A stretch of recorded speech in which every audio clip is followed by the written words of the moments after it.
right, are we ready? It's 9:30. We'll call to order the day, January 24th. I apologize. And I will pass it over. Oh, let the record reflect that Mrs. Studdard is not present today. Now we'll pass it to you, Mr. Superintendent. Thank you, Madam Chair. So today we'll just go through board general reviews. Please, at any point in time that you have any questions, please ask. And we'll start with C1, which is pretty much our minutes from our student hearing regular meeting from January 5th.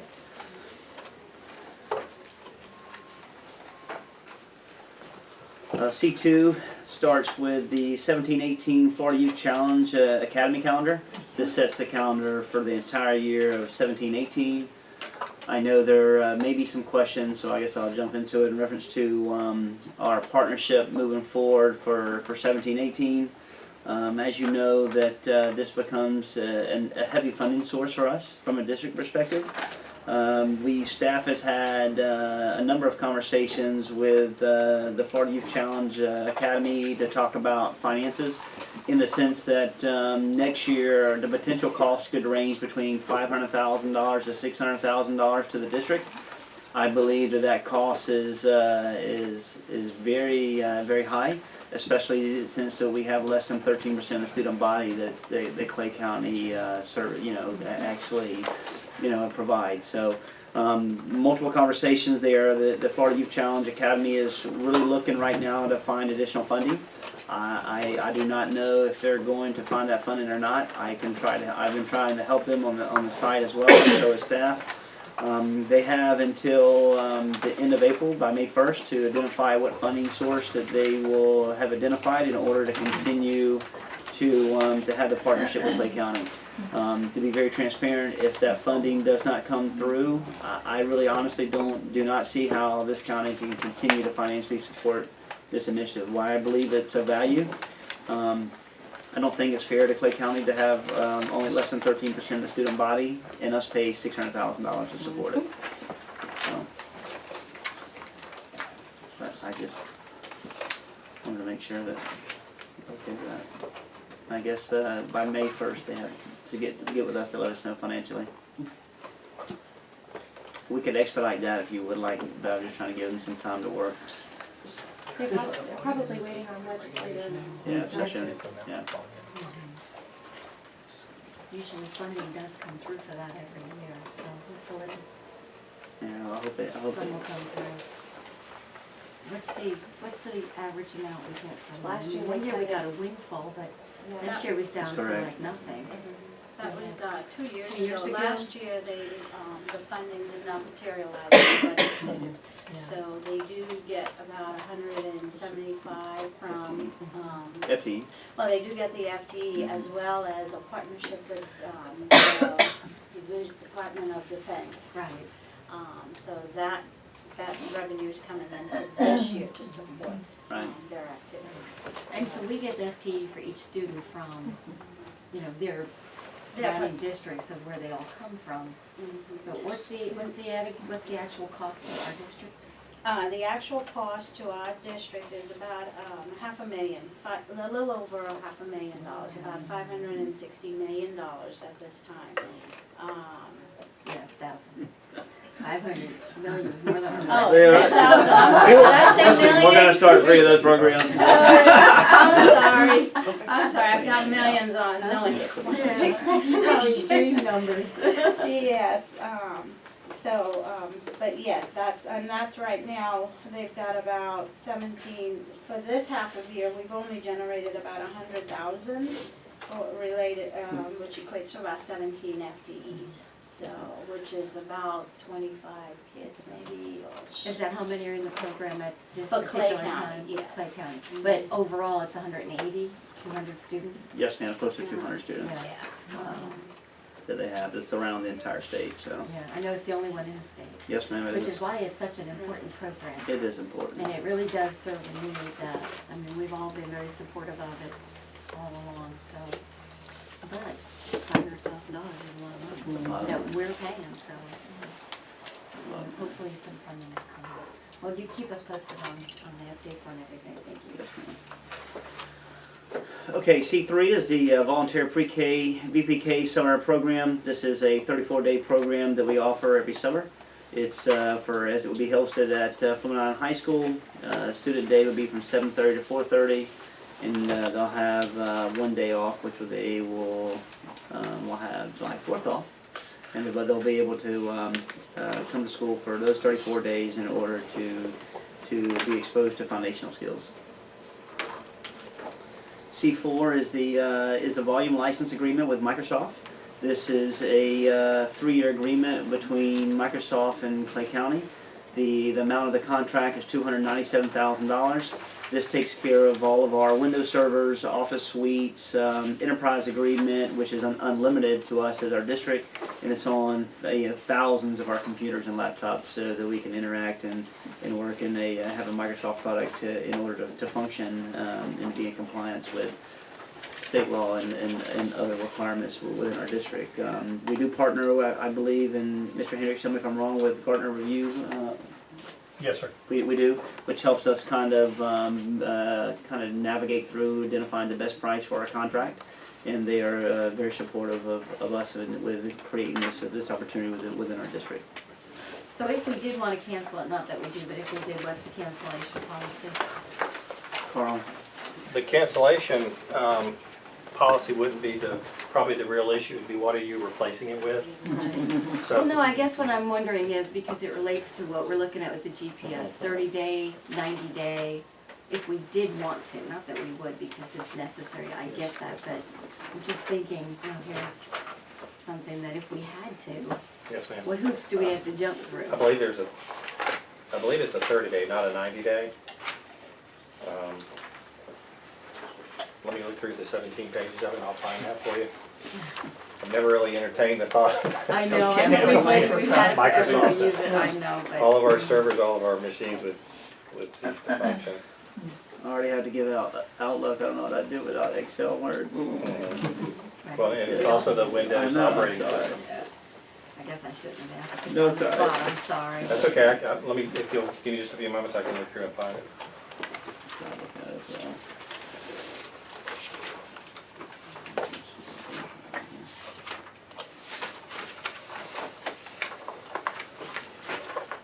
You want to move forward or wait until it's Move identified? forward, that's gonna be well. I'm sorry. That's all right. Mr. Hendricks, just let me know when you get to that Yes, sir. point. Thank you, sir. All right, C5 is the personnel consent agenda for February. Any questions on that one? Okay. C6 is the 16-17 salary schedule. This is where new initiative became, which increased minimum wage. It increased it from $8.05 to $8.10. This will impact subs, clerical, some bus drivers, cafe van drivers as well. By state statute and law, we have to post this in every one of our schools and our buildings, and we have sent that communication out to all stakeholders to post to make sure we're in compliance. Any questions? C7 is our proclamation for Career Technical Educational Month. This is, we'll have a number of activities within our schools for teacher recognitions, also looking at leadership play class tours within our high schools. Schedule will be pushed out. We will also partner with the chamber to highlight CTE and the activities that we have implemented within our schools, so that the community can continue to identify with the great things that we're doing and celebrate it. And then there's also some things that are going on from a national level that we will push out to our schools as well. C8 is K-12 academic support services for student travel. This is where Flumen Island's going to ROTC. We have We caught Oakley that to one. Tampa. There was only one that was not doing it. I know. I noticed that, I was Yeah. like, Yeah, we're And doing. he came to us at the meeting last month. no, because that's not the same that one, was there's supposed another to- one that in was there. another. That Yeah, one's, he he's was ahead. very upset last month. He was ahead of, he's still ahead of time, but there was one that happened in January. So there's one that's in January 11th. We're But- doing it better. Well, we're doing better, but if I could just, that one weighed heavily on me after our last workshop, because a lot of, I don't like putting blame on anyone, Sure. but it was frustrating when I heard, well, the teachers aren't getting this in time, and I'm sitting back going, Yeah. time out. You know, some of it, I mean, a lot Sure. of teachers plan ahead, but it would be helpful, and I don't know if that's, I didn't know this, I'm sorry, I didn't look for this, but it would be helpful to put a date of origination on those forms, because there was not a date of origination. So for instance, as a teacher, I take students, or I was responsible for taking students to SeaWorld. And when I filled out that form, I filled it out, I put all of my supporting documentation with it. I had the contracts from the charter buses attached to that. I had the information from SeaWorld that we had faxed back and forth to each other attached to that, total cost, what it would cost the children, basically, how many children, how many chaperones, approximately. And I would put all of that together, and I would turn it into our principal secretary. There was no date on that I could say, I've originated this Right. on, you know, Sure. let's say, generally, we did it the first part of October. SeaWorld trip isn't coming up until February 24th. Right. But we start way early because we wanna make sure the kids know Yeah. about it. They can get their Marketing, permission slips and they can start saving their money because it's an expensive Sure. trip. So I don't know how long it sits on that desk, Right, then goes to the principal for signature. And if by chance it's an overnight, which, no way. But if it were an overnight, then it would eventually have to come here for approval. yes, ma'am. And that, just adding a date of, you know, when did Yeah. you first sign this? So we know exactly, Yeah. but you notice Yeah. on the bottom, there's no date. So if you just put, to the right, just put date on it Or for to the everybody, left, so you'll or see, whatever, you'll yes. see, we'll be able to see Date date of for origination, date that of way we teacher. know, Yes, ma'am. then we know, and we can, we can, Great, okay. in essence, figure out where the snag is, and why it doesn't come to us in a timely Yes, manner. ma'am, we're gonna You wanna modify do this that form. for us? We'll modify the form as well, we'll put date on Thank all you, of it. because I Yes, just ma'am. thought, there's too Okay. many hands in the pot for that one. I was excited we did better this month. Yes, yes. All right, C9 is proclamation for School Social Worker Week. Right now, we currently have 10 social workers in Clay County, and schools are doing a number of activities to celebrate their supports for not only for their teachers, but for their students as well. Mr. McCauley, anything that you have for excitement activities? Each school is, my understanding is each school is sort of operating kind of based on the relationship with their social worker, and whether it might be a breakfast or a lunch or some sort of special event that the school themselves are deciding what to do.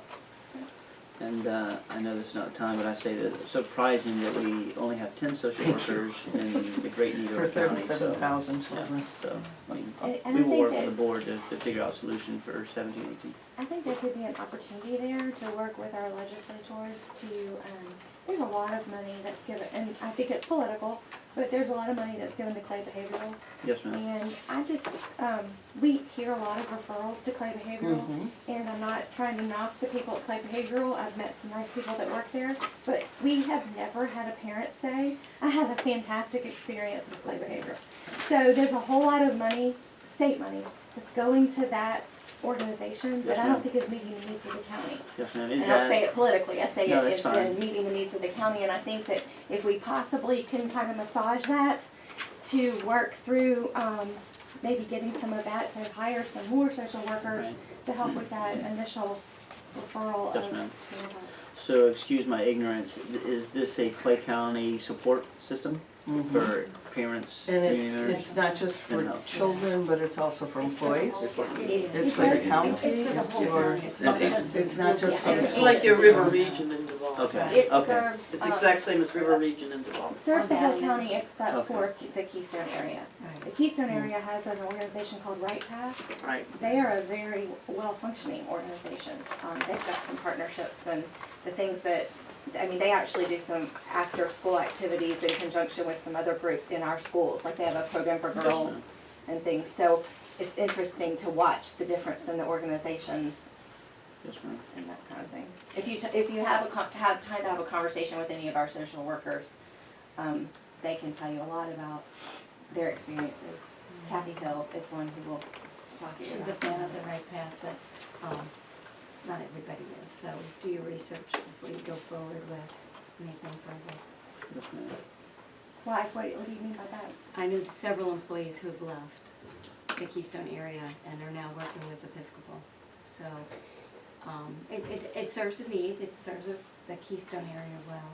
We certainly should look at clay behavior and see about bringing more school counselors into our district so that we're providing the services instead of outsourcing it, because a lot of funding does go. But that would be better to bring it in, house as school employees and school On the clay counselors. That's behavior? what, that I think that we We should have, do. I was just asking, and I'm referring to Ms. Pipe only because she's because I work guidance for them. counselor. Yeah, and I was under the understanding that we're getting support from Clay Behavioral already. We are our SAP counselors.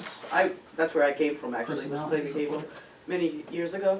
The SAP counselors are still Clay Behavioral, that's in your school system. And also at Bannerman, your ESE therapists are all Clay Behavioral that we've outsourced to.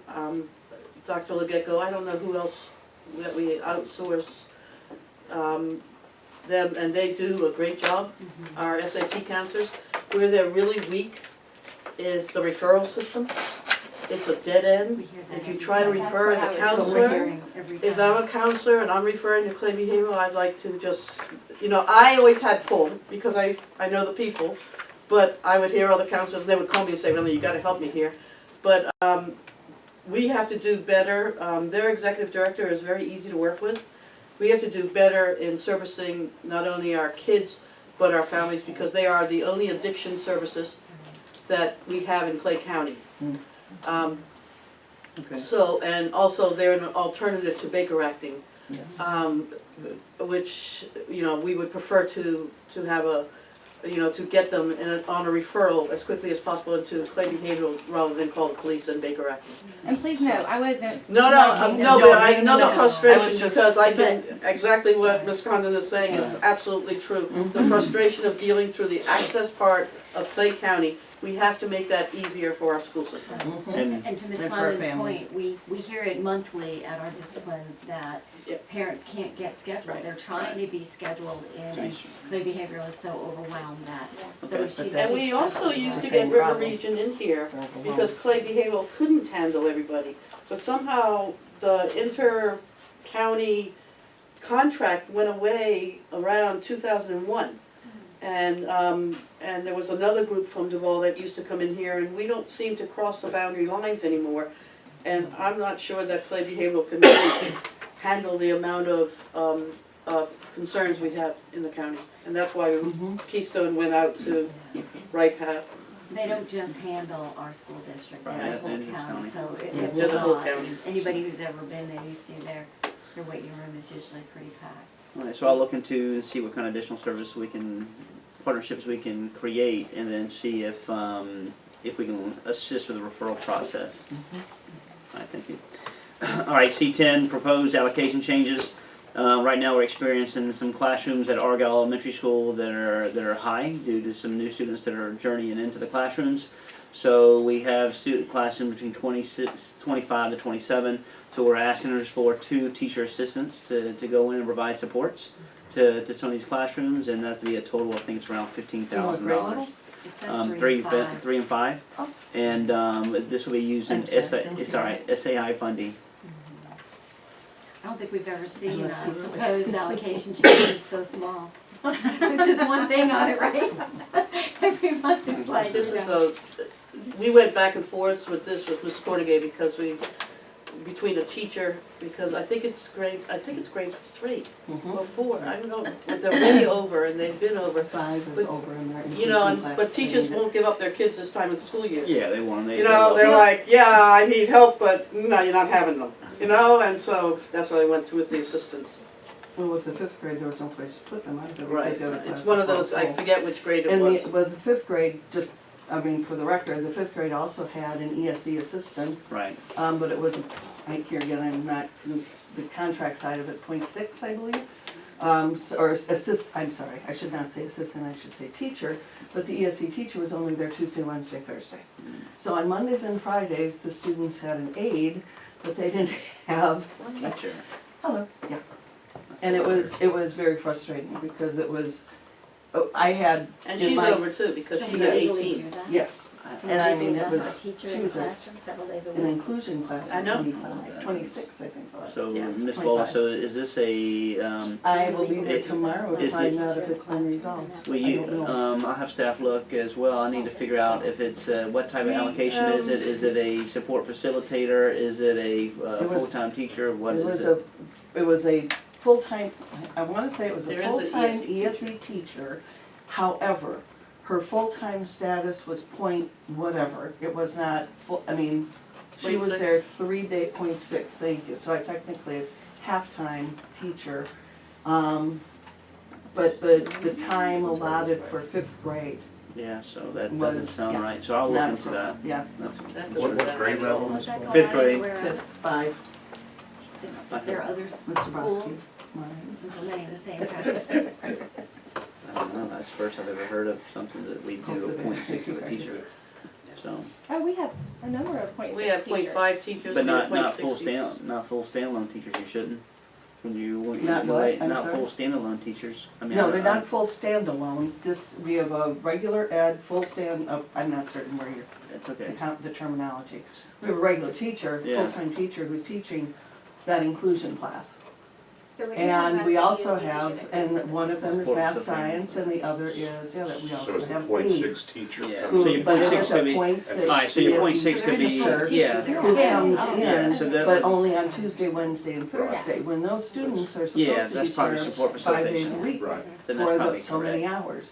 Yeah. And they were not, we're Yeah. not pursuing, or we're Yes, not giving them the service That, that that's they. probably correct. That's No. on their IEP. The issue is the 0.6, they're probably itinerant to go and provide services. Mm-hmm. We would rather with them to be a full teacher so they can not only service 5th grade, but they can also service any They would be student able from to move all the K-5. levels. That's yes. something we'll look at anyways for the Sure. future. But what Ms. Bola just said, if it's on their IEP, we need to make sure we're fulfilling what's We're on the giving them all the IEP. hours of the And if it IEP, says or the 5 minutes. days a week, 2 Right. hours a day, It's usually we have to minutes, so provide many that. minutes a week, Legally, and they we may have to be provide that. providing that within the 3 days, but I don't. I'll look into. C11 is the budget amendments for the month of December. You'll see on this process, it's a monthly process that comes to the board. You'll see a third calculation that identifies the decrease in $666,000. You'll also see the school improvement recognition funds that have been provided to the district, and I think that's a $1.2 million to our district. Please know that this year only 10 schools were recognized, bless you, and identified for 15-16 for either maintaining an A or increasing the school, a grade, increasing in the school letter grade. If you look at it historical, the year before, it was 22 schools, so we've decreased the funding that is going to these schools. Do you think that that was intentional by the state, given that the DOE chose not to count games for last year? Yeah, you know, I don't know the answer to that. I know that they've been kind of, you know, very generous with keeping this money awarded to schools to help them financially in so many different ways. So I don't know if it was intentional from their part. You know, somewhat it could be perceived as and somewhat intentional. But I think the most part from our side of it is that we did have a number of schools that dropped from a B to a C or you know, to an A to a B, which really impacted the Yeah, overall but number. I think they wouldn't have if they had counted gains. I mean, those were some of our Title I schools that Yeah. it historically, where their higher Yeah. grades had come, was Yeah. from counting Sure. gains, not just Yeah. from So scores. our lower performer schools usually do better, and I say that, they usually do better with gains. I can tell you overall, from a district perspective, we declined in gains overall. So there's a lot of opportunity, and that just, with us putting systems in place for small group instruction and make sure we have the curriculum in place to help them for tier 2 and tier 3 sort of interventions, which we will for 17 and 18.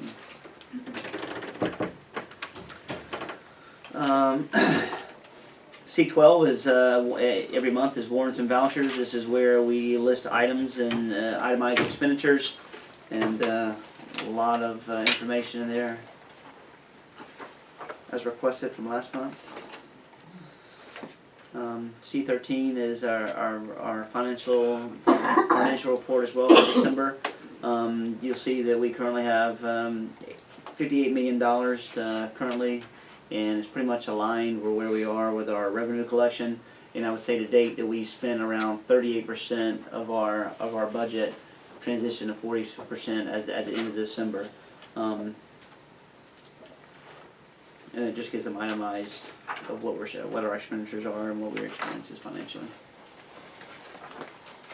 C14 is furniture and equipment. This is again movement of furniture, AV material, software from school to school, computers, laptops, cabinets, in order for you to understand what we currently have within our schools.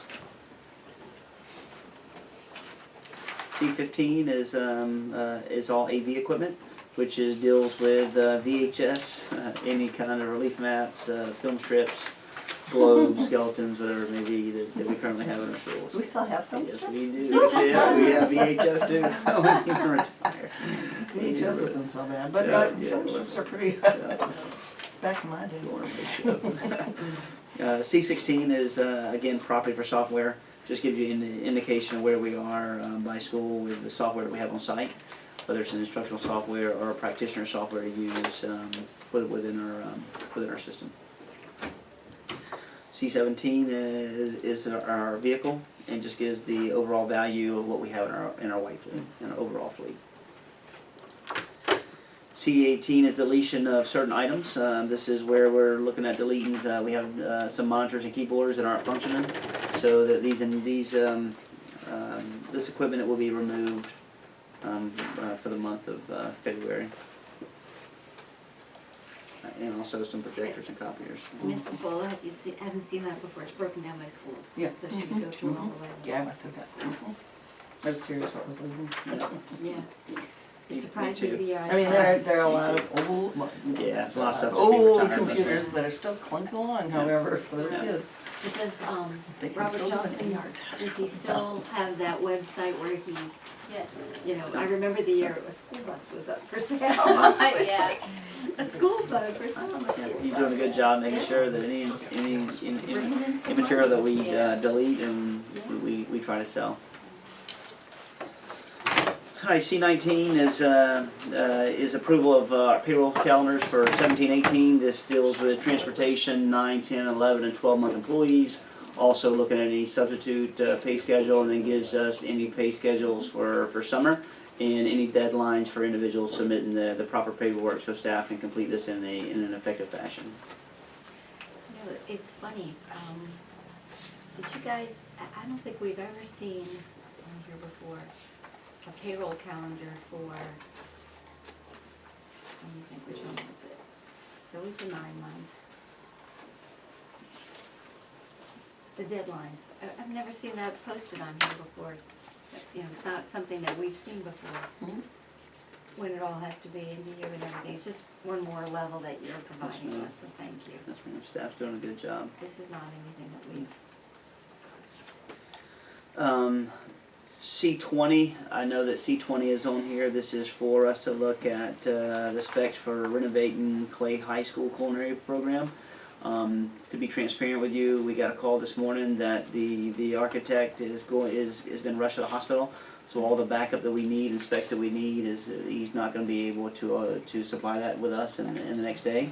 So we're going to ask that we strike this from this month and move it to March.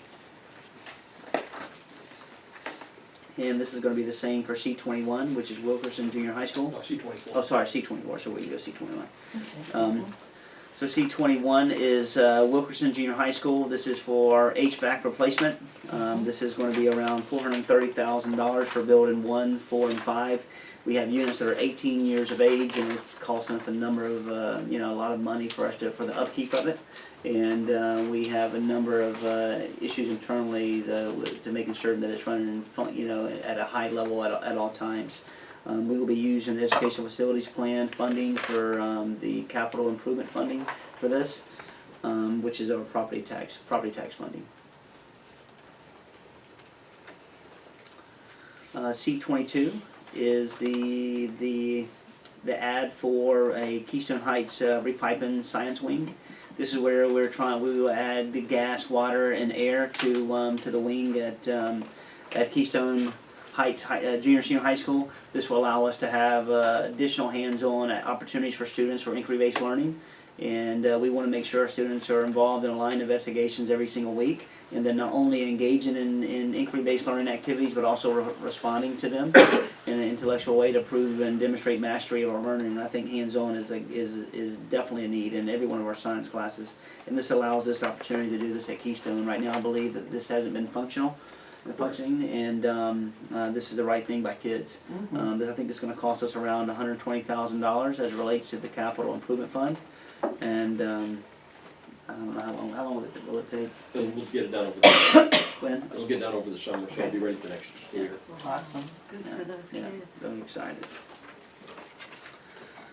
23 is just pre-qualification contractors. Any contractors that would like to be a part of, to bid, they submit their name and information bond, and it goes on this list. Can I ask you a quick question? Yes, ma'am? I think on this committee. This is one of my Which committee? assignments. Yes. And what does this committee do? So, I had no idea what I was doing. Every month, and usually at the board meeting, but you can meet with Mr. Merrill. When I first got on the board, this was one I was assigned to, and I went down and met with Mike Elliott, and he explained the whole process. There's about 8 people that the application goes to before it gets to you. You're normally the last person that signs it. And you can go through, take it home. I always took it home, reviewed it, looked at it, because it was new to me and I was afraid to put my name on something. And then I realized, all the experts have approved this before it gets to Yes, me. exactly. And so, and a lot of times they'll bring it to you at the board meeting, you can Sure. decide it then, or you can take it home and bring it back to them. So it's monthly. And Mr. Merrill can explain, and this is just, it's putting them in the pool of contractors that we can contract Statute with. says that if you want to bid on a project, you have to be pre-qualified with the school district. Correct. And this is their, make sure they have the insurances, the right licenses and all that. Sort of like the bus companies that run our children on field trips, right? Got it. Yes, ma'am. Okay, just wanted to be sure I knew All right, thank who you. I'd be working with. Thank you. Seat 24 is also going to be, we're going to remove this as well and move it to March. This is a part of the same explanation that I just provided for the gentleman not being able to provide the information. Who's the architect? Bidet and Hall, Sorry? Bidet and Hall. Thank you. C25 is just completion of Lake Asbury Elementary School and Junior High for lighting protection. This is an initiative that, anything from a cost, I don't see cost. Well, that was done when it was first approved. This is the final completion.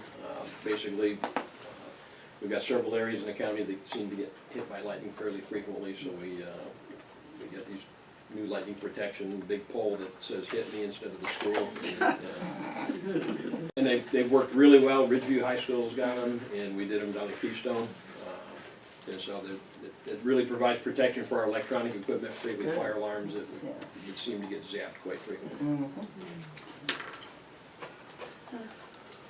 Okay, so we move to discussion for D1. This is a contract for Catapult Academy. This is, I'm bringing to the board an opportunity for us to help students who are from 16 years of age to 22 years of age for somewhat of a different intervention for a dropout prevention program. This is very different than AMI and PACE. This was on it was on this It's last not- night. it's not on ours. It's what we're not looking on the at, cup, so. well, if you see the red. little red thumbs up, You're still working on it? we changed out the attachment today, Okay. and because it's not fully approved, I'm sorry, I should have clicked the little thumbs up and then it would appear on the one on the paper copy, but it is on the agenda. So can you pull up the backup on there? I'm just going on. Yes, I can. That's the wrong one. That's the Oh, that's an Synovia. Yeah. So for the backup, I put a potential contract, I put a PowerPoint presentation, and I also put data points that they're for surrounding, Okay. There surround wasn't counties any throughout the backup state. the last time I saw it, that's why. Okay. I didn't see a cost on the Yeah, so there's no initial cost to us. I mean, it's just like I would say AMI and PACE, so the cost would be FTE. So students, but I would say this: we have right now 104, bless you, 104 11th grade students that have below 10 credits, or below 10 credits or below a 1.5 GPA, which are not on track to graduate. That's significantly low for 11th grader. We also have 23 seniors that have below 12 credits and a 1.5 GPA as well. And to be transparent, that we don't really have another option for these students. Ma'am. Bannerman, they could go to Bannerman, but the issue is I don't believe personally that they can catch up that with that pace academically. And they're not necessarily behavioral problems with No. students, they're These just are- struggling These are academically. students that are struggling academically. Now, this is only 127 students that are internally within our system. This opens up for between 16 years of age and 22 years of age. So this Oh, goes nice. greater Okay. than outside of our school and goes to the community. We have so many kids that have not been successful. Remember, our graduation rate was 84.7% last year, 83.7% the year before, and it's been below. So there's so many graduates that haven't fulfilled an obligation with reaching a diploma, and this allows this opportunity. So going up to 22 years of age is extremely attractive, and we're helping the entire community. And dropout prevention. Yes, ma'am, completely. And to answer your question directly, now we will lose FTE for the students. However, I believe this is a greater pathway for them that we can service. Now, what Catapult does is gives the district back 10%, and we can do whatever we want to do with 10% per FTE. I know it's not a lot, but it's some money. But I would say eventually you'll lose this money anyways because the student's going to drop out. Very different from AMI. AMI is really looking at students with behavior issues, students that may not interact, who have had juvenile justice and interaction. And right now we have 33 students that are housed at Clay High School. In addition, we have PACES for Right. females. And let me go back. AMI only allows us to service kids from grades 6 to 11. So this goes beyond the 22, which I think is more attractive. The other part is PACE is for females, and you know they can only stay for 15 months. So that's a program that the individuals may have experienced, whether it be abuse, pregnancy, whatever it may be. So this is just another opportunity. And you're not looking at dropping out AMI in Oh, favor no, of no, no, this? this continues. We just have another layer of support. Yeah. I have vetted this through a number of people in this room, also our data analysts and high school leaders, and they are excited about another opportunity for our kids. Now, please note, this is just not, hey, you go here. We are very intentional who is selected when we meet with parents and we meet with stakeholders, and we also meet with Catapult. To be honest, Catapult wanted to go 3.5-year contract. I think that it's at the end of this year and 1 year, so it's a 1.5 years, so we can determine overall effectiveness. And at any point in time, I think we wrote it in here, it's a 30 or 90-day release that we can walk away at any point in time. But I do believe eventually, if we can jump on it for the next couple of years, we can eliminate ultimate use if we can address getting students on track and being aligned with their cohort. Quick question. How does this cooperate with the credit recovery system already in place at Bannerman? Will it complement that? Will it be something entirely of Yeah, itself? it will be somewhat. It'll be somewhat the same. It gives them. They do. So Bannerman is focused on getting students to be isolating students who have exhibited undesired behaviors and helping them with mental health wraparound. Catapult does the same thing. It also allows some students to probably accelerate where they need to. This will do the same thing. Catapult will also, though, they focus on a 5-star diploma.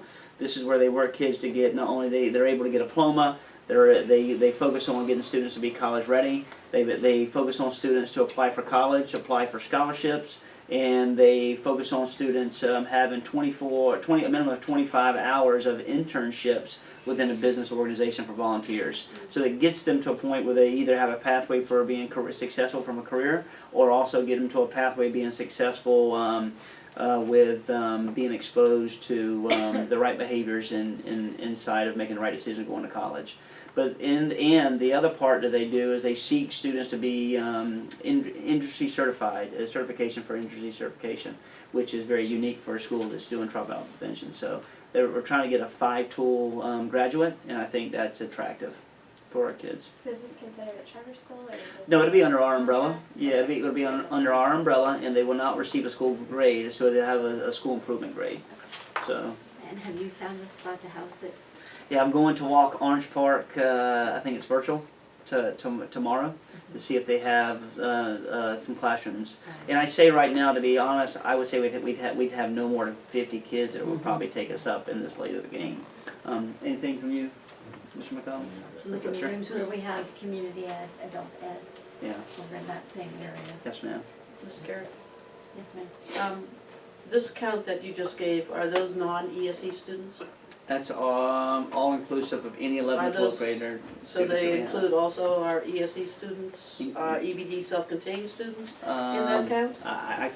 every kid is 11 or 12 grader that's in the Okay. account. But I would say this, we will not, I mean, to a point where we have students who need additional services from EBD, those students will remain within our county because Catapult would not have the services to provide them from wraparound and mental health. Okay, that's what I was gonna Yeah. ask you. Yeah, So it's they not- are, so they will only service regular ed students? General education students. Well, they'll service They'll have students with the disabilities as disabilities, well, yeah. depending on their level of need. Yeah, because it could be behavior disability, because they will do a lot of positive behavior supports in Catapult as well, so. But nothing where it needs intense services. The school district will continue to protect those students because they have the opportunity to be here for 21 years of age, and we will continue to provide supports internally. I think that we need to look, being I am involved in the EBD self-contained PLCs, and lots of those students who are carrying 10 credits and they're 11th and 12th graders are actually students there, but we have no outlets for them. Sure. We don't have any program releases for them to go into a work release sort of situation. And we're very poor at taking those kids, and not that they need a great deal of mental health services or ESD services, they are stuck in seeing nothing in their future because I'm 16 years old and I'm carrying 4 credits. And we never address those, and AMI doesn't want them. We have numerous times asked AMI to pick up some of these students, and they will not pick them up. And of course, you're always worried because the parents at the end of the day can say no to this, so you want an attractive situation. The parents aren't going to say no to Orange Park High School's EBD unit, which they're already satisfied with, but we need to be able to have some way of sending those kids out to have a future, I agree, and we don't. I agree. And So, maybe some I sort understand of- what you're doing here, but I'd like us to, just to a little bit concentrate on our kids at 11th and 12th that are quite happy to be in our system, and we need to find a way to transport them out, to get a mentorship in, Yeah. and they're screaming for that at the high school level. Every week they say something. Yeah. I think some type of VOTEC, we really in Clay don't talk a lot about vocational technical education. I mean, we do, but we say it in a different way, and we don't tout it for some of those kids. 50% of Clay students don't go on to college. Right.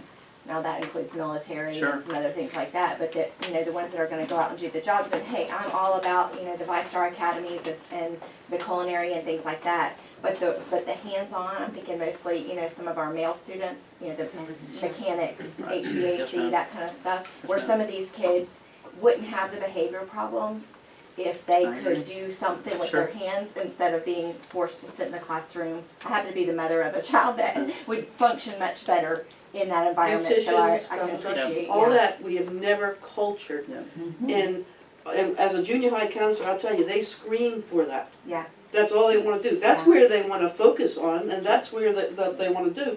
And we've just advocated all those jobs within Clay County themselves to other people, Right. instead of taking care of our own. So, absolutely, agree.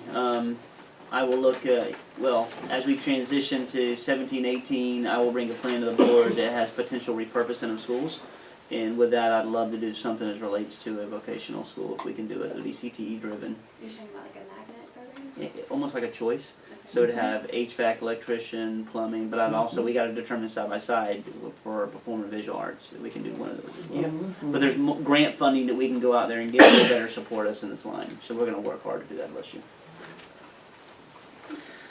All right, any other questions? It's not. Okay, thank you. So, D2 is, this is the item to rescind funding for Synovia Solutions Agreement. Can we ask questions at this, or do we wait until? Oh, no, that's No, what you this can is ask for, absolutely. Because I've got a lot of Absolutely. questions. Sure. I've been doing due diligence, I mean, I have been spending days on this. And just simple questions. The first one being obviously the contract. Yeah. I mean, May I speak to that? yeah, that would. Well, first off, if you want to terminate the contract, okay, Bingo. you have to do it at the end of the fiscal year, Okay, and the board has got to make a determination that it cannot afford to continue the contract. So the board has to make that determination at the end of the fiscal year and then terminate the contract. Does that guarantee that we won't be sued? No, it does not. I don't know what they're gonna do, but I would bet there's gonna be a lawsuit.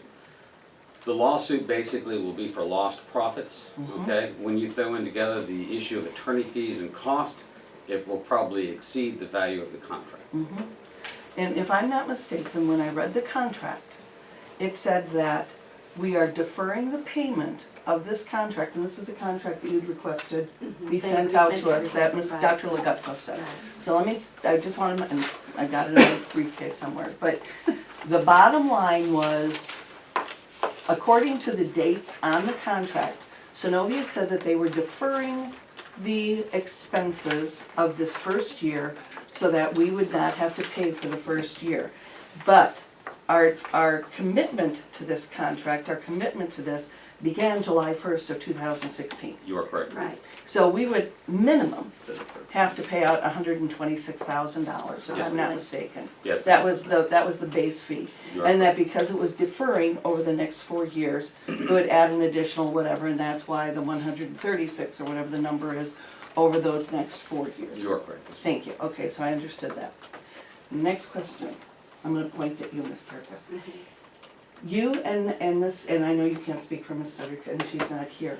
You were, and I didn't go back and watch, and I should have, but, at our workshop, when this came up, you and Miss Sutter were both like, wasn't in favor of this to begin with, need to get rid of it, pretty adamant about it. Why? I didn't hear any whys. Why am I adamant about not wanting this program? Correct.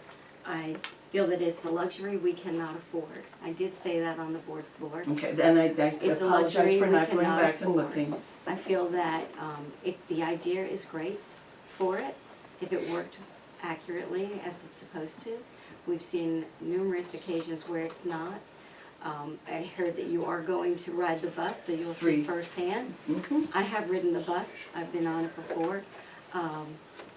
I'm not in favor of it, I never was. I think this is a exorbitant amount of money for something that we as a district can't afford. Maybe down the road we could, but right now we can't. I would rather have seen us use that money towards different capital things, whether it be air conditioning, video cameras, the cafeteria, Doctor's Inlet Elementary, some other capital funding is where I would have preferred to see that money go. We have a bus manual that they follow.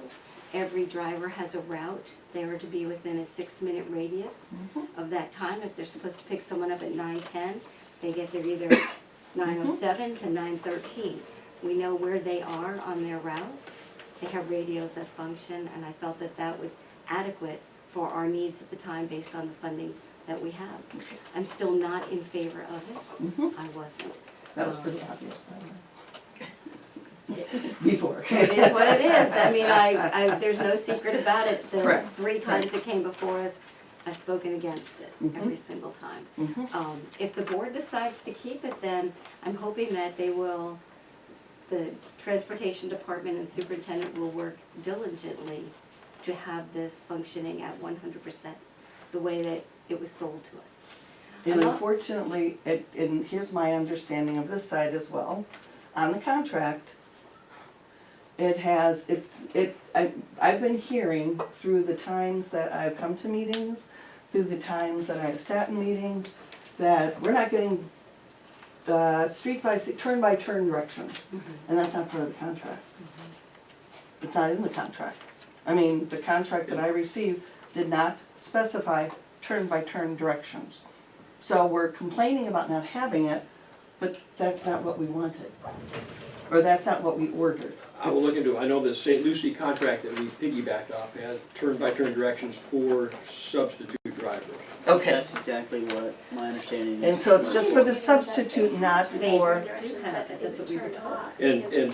And correct, we tried to turn it on for the substitute drivers and it glitched all the other systems, so we're working with Synovia now to try to unglitch that, to figure out why it's doing it. Apparently, the other districts haven't had a problem with it, but the St. Lucie contract stipulated in there that we I saw that. piggyback off that it would be turn-by-turn direction for substitute drivers. You know, that's something that when you brought it to us, and Mr. Warnberg brought it to us prior to that, and they said we were piggybacking on St. Lucie's contract. And it's in the backup that there's a 30-day cancellation policy as per the contract St. Lucie had with them. I don't know, I was under the impression we still have the 30-day cancellation until, Ms. Legato emailed this to all of us so that we could see it, and then saw the 90-day, it's almost an airtight policy that we probably could not get out of if we wanted to, can we? So I guess what I need to ask is, Mr. Sykes, to make sure that we do this all as accurately as possible, what should the proper language be for this action item to try to rescind it? If you want to rescind it, and I wrote notes to Mr. Davis when I first talked about it, the board has got to make a determination that it cannot afford to continue the contract and terminates it at the end of the fiscal year. The problem then becomes is, if we get sued, we have to prove that we cannot afford to continue the contract. There are certain things that would come into effect that I think would be valid defenses if we went under our 3%, if we had some fiscal problems with the governor coming in and looking at what we're doing financially, issues like that, that would support it. But to simply say, we don't have the money to afford to do this, probably wouldn't survive a lawsuit. Right. Well, and then we have to prove that we're Correct. in financial distress. Do you Distress. really want to make that public statement that our district is in I think we just have to financial prove that the funding, I mean, No, I No, think you it have has to to prove be, financial it has distress. to be financial Can distress, I that's ask- how I read it. I wasn't aware of the letter that you sent. Can you explain? Mr. Davis asked me, and I Why- sent him this morning. Did they Dur- request something from What they Sonoma? did is they requested, and I sent it to you this morning, Mr. Warrenberg and sent me a request that they were asking as condition preceded opinion letter that we could validly, legally enter into a contract. So what I did is, if you take a look what they asked me to say and how I said it as blandly as possible, preserving us all the legal defenses. I basically stated the obvious aspects of the laws. I gave them no more, and then I referred to our basically in the process of it, we have addendum A, which makes any dispute has got to be here in Clay County. We have valid defenses that come in with it, but when you get right down to it, if I wrote it any more bland, then we wouldn't be able to get a contract. That's number one. Number two, just because we're a governmental entity doesn't mean we can terminate contracts at will. The bulk of what I did in the Army when I was deployed is contract justice. Every government agency is bound to the contracts, and so we just can't willy-nilly terminate it. And then lastly, as I've discussed with Carl and a number of people, I don't make the business decisions. All I do is I take a look at the legal aspects of it and the legality of it, and that's the only opinion I give. I've tried to avoid getting into everybody else's lane as to whether it's good business decisions. I don't get into whether it's a good business decision. I simply talk about whether it's legal or not legal. And if the question is, can we legally enter the contract and be bound by it, the answer is yes. This is a horrible contract, and I'm not pointing fingers at you, because this is a horrible contract. I mean, you recognize it too, that we have entered into a contract that, I mean, we're stuck with this? Is that how you look at it, that we will be stuck with this We're for stuck 5 with years? almost every contract that we have. Of course, I mean, I don't it's- see how it's. You should be able to cancel a contract for something if you No, want to that's- with it. The whole purpose of a contract is, Absolutely, you should be able to cancel. I think, Please, let him speak, sorry. Mary. no, I disagree. The whole purpose of contract is to make sure that both sides have protected legal rights. And to have a side that puts forth effort, equipment, personnel, and business, and then say, and then set the stuff to the side, and then say, we can terminate it at will, that's not a contract. And so, no, I believe that governmental agencies are bound by contract just like private parties are. And what you do, you have these issues of equitable estoppel, where people, and that's, I guarantee you what they would argue, and they've gone through all this stuff to entertain and fulfill and follow up the contract, they've had all this cost. Now, as I explained to Mr. Davis, if there was a lawsuit, in the course of the lawsuit, they would be required to cover. And what that means is, in the process of cover, is they have to find other avenues and other streams of money to make up where our contract was terminated. They have the ability, they have the duty to cover. But they would be entitled to lost profits, and they would be entitled to attorney fees and costs as prevailing parties. So with this 5-year contract, the only way that we could cancel this, in your legal opinion, would be if we proved or said that we are financial crisis. Yeah. So we are locked in for 5 years with this. And it's contract. gotta be at the end of the fiscal year. That's the other thing I shared with Mr. Davis and I talked to Dr. McGucko about. It can't be, you know, it can't be done Right. until the end of fiscal year. Which if we were going to, if we were below our 3%, we were in financial crisis, this would be the time because we have to give 90 days written notice with the signed affidavit from the superintendent to end it at the end of the fiscal year or cancel the contract as of the beginning of the fiscal year for 2017-18, right? Yes, ma'am. However, I would simply say that Ms. Gilhouse's statement is correct in that we can say it, it doesn't mean necessarily we can prove it. If we're gonna cancel it, because we have to prove it. And I'm just simply saying, and the board can make that determination, that's a fact determination that goes on the contract, but that would be litigated. But it only can be done at the end of the fiscal year in accordance with the contract, and we make a determination we can't afford it. That's the only And determination. this, so what I said was correct as far as the 90-day notice and canceling it at the end of. Right, but I wanna be clear that doesn't necessarily mean that we can terminate it, Because of the legalities of it. I understand what you're saying, and thank you for clarifying it for me. I wasn't sure, after reading through it, it's a very confusing contract.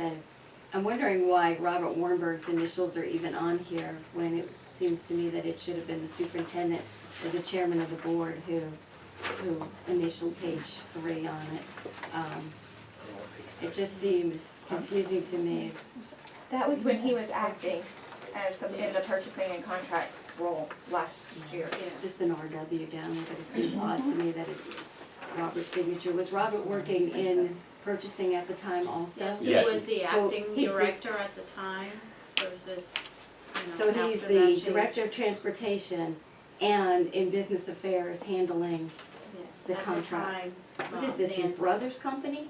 No, actually it started under Nancy Racine. Actually, It was so actually, I have done quite a bit of research too. I rode my bus yesterday, and I've done a whole lot of groundwork. And actually, Synovia is the leader in GPS systems in transportation for all types of buses, not just school buses.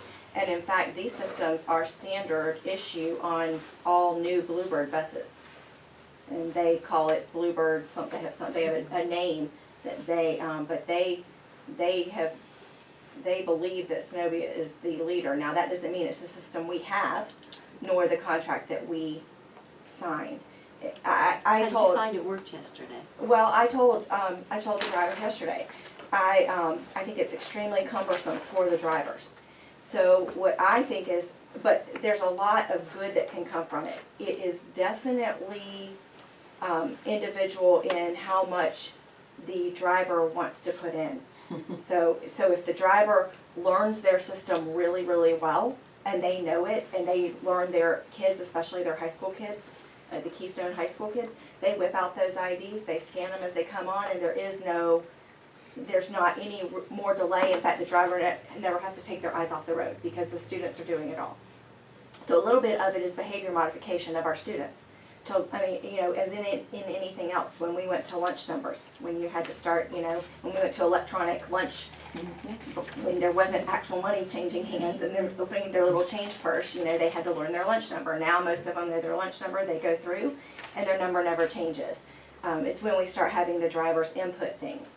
In fact, Synovia has RFID technology where you can have an RFID chip in the student's ID, and when they walk through the door of the bus, it loads if the student's on the bus.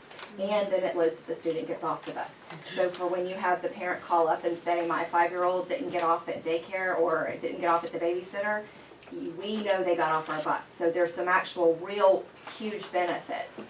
But we don't have that yet. We don't have We that. we would have to Okay. figure out. So I think the implementation of it was horrific, was horrible.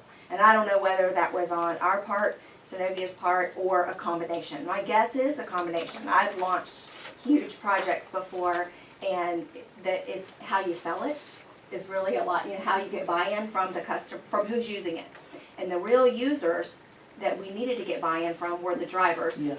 because they have the most effort to put in that they haven't put in. Some concerns I have is that we're not doing, and maybe this is, Mr. Merrill, maybe the year's not over yet, so maybe their information was incorrect, but we're not doing ride-alongs this year for evaluations from bus drivers. We're taking all that information off of the screen, or off of the tablet. The tablet provides great information. One of the reasons the drivers don't want it, and they readily admit it, is it tells how fast, how hard they brake, how fast they drive, when they turn their turn signal on, when they put their air brake on. It literally gives all information that we would want because they're driving other people's children. So there's that information. They call it Big Brother, they don't like it.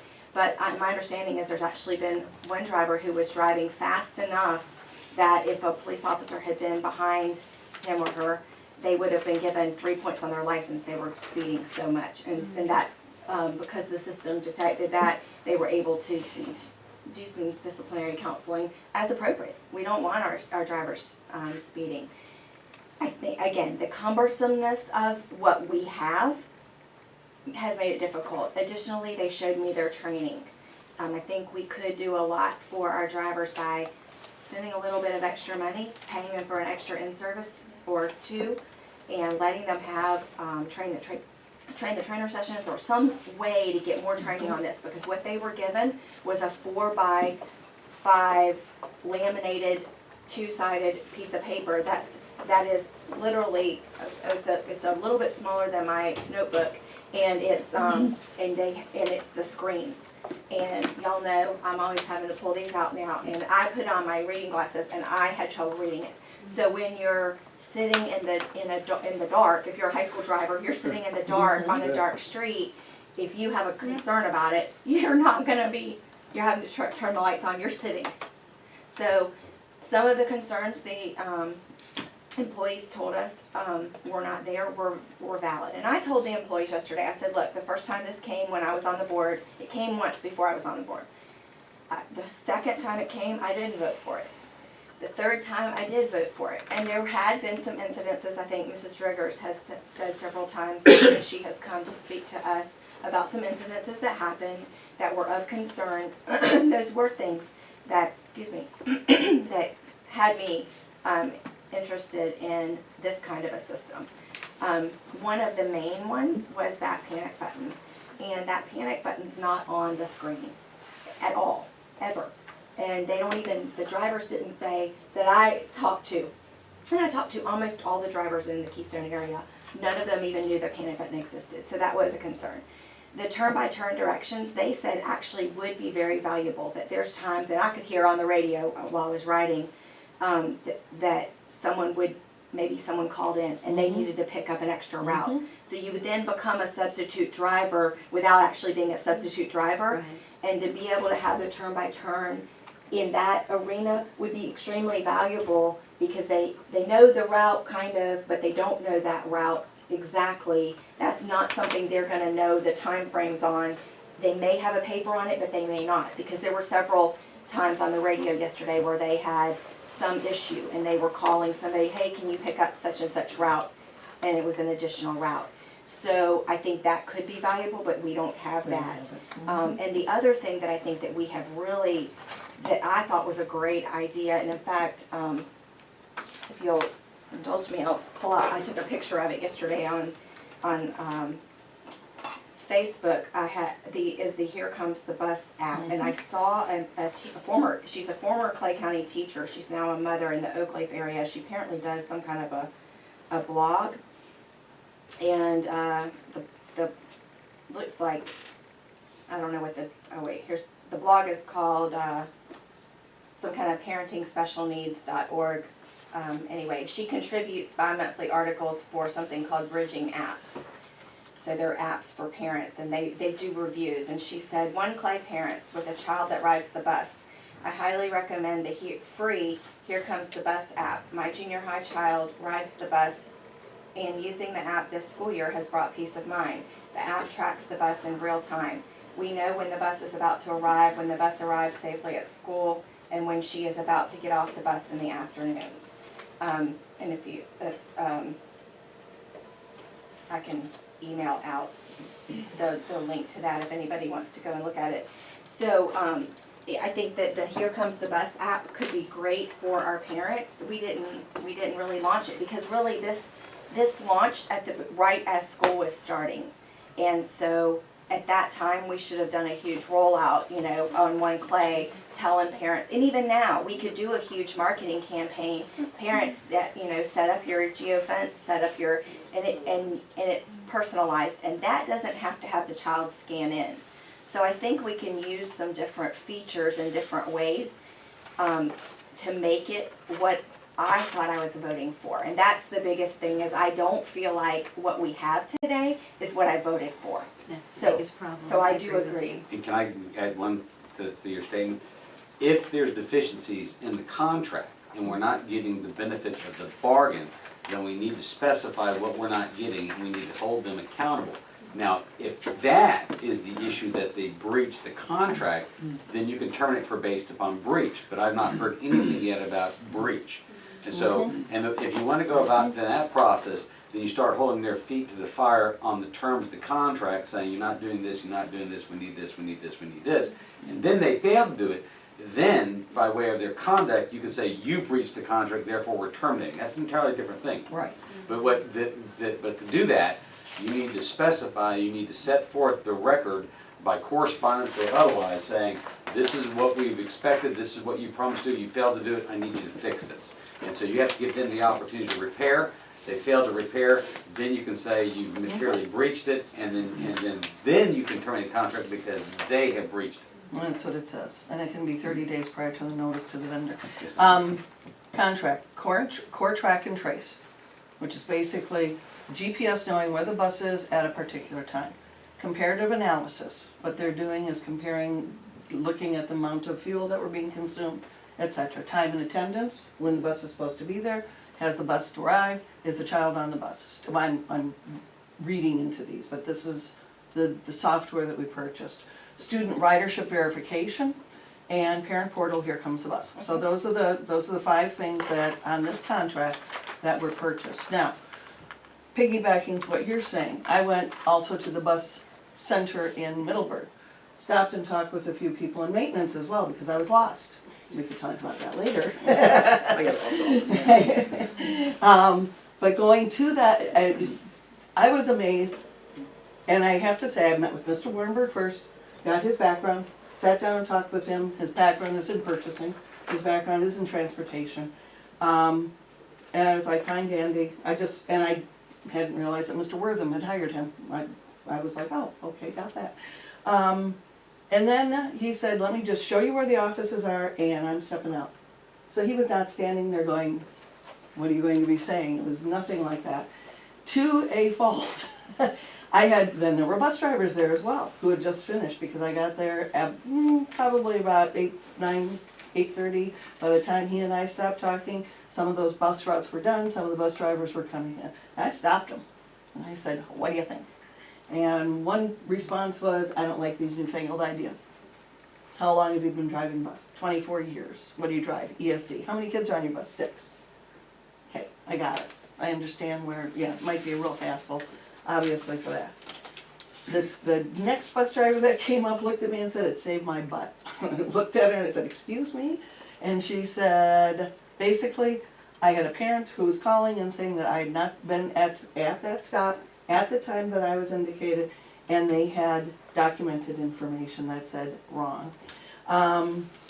Going to the routers, they were all at the meeting the other night, and many of them they were very much in favor of it. Going to the people, there's a portable that's got the routers in it, and I can't remember all of the names of all of the different or people and what their jobs are. But they're all sitting there, and it's a beehive of activity.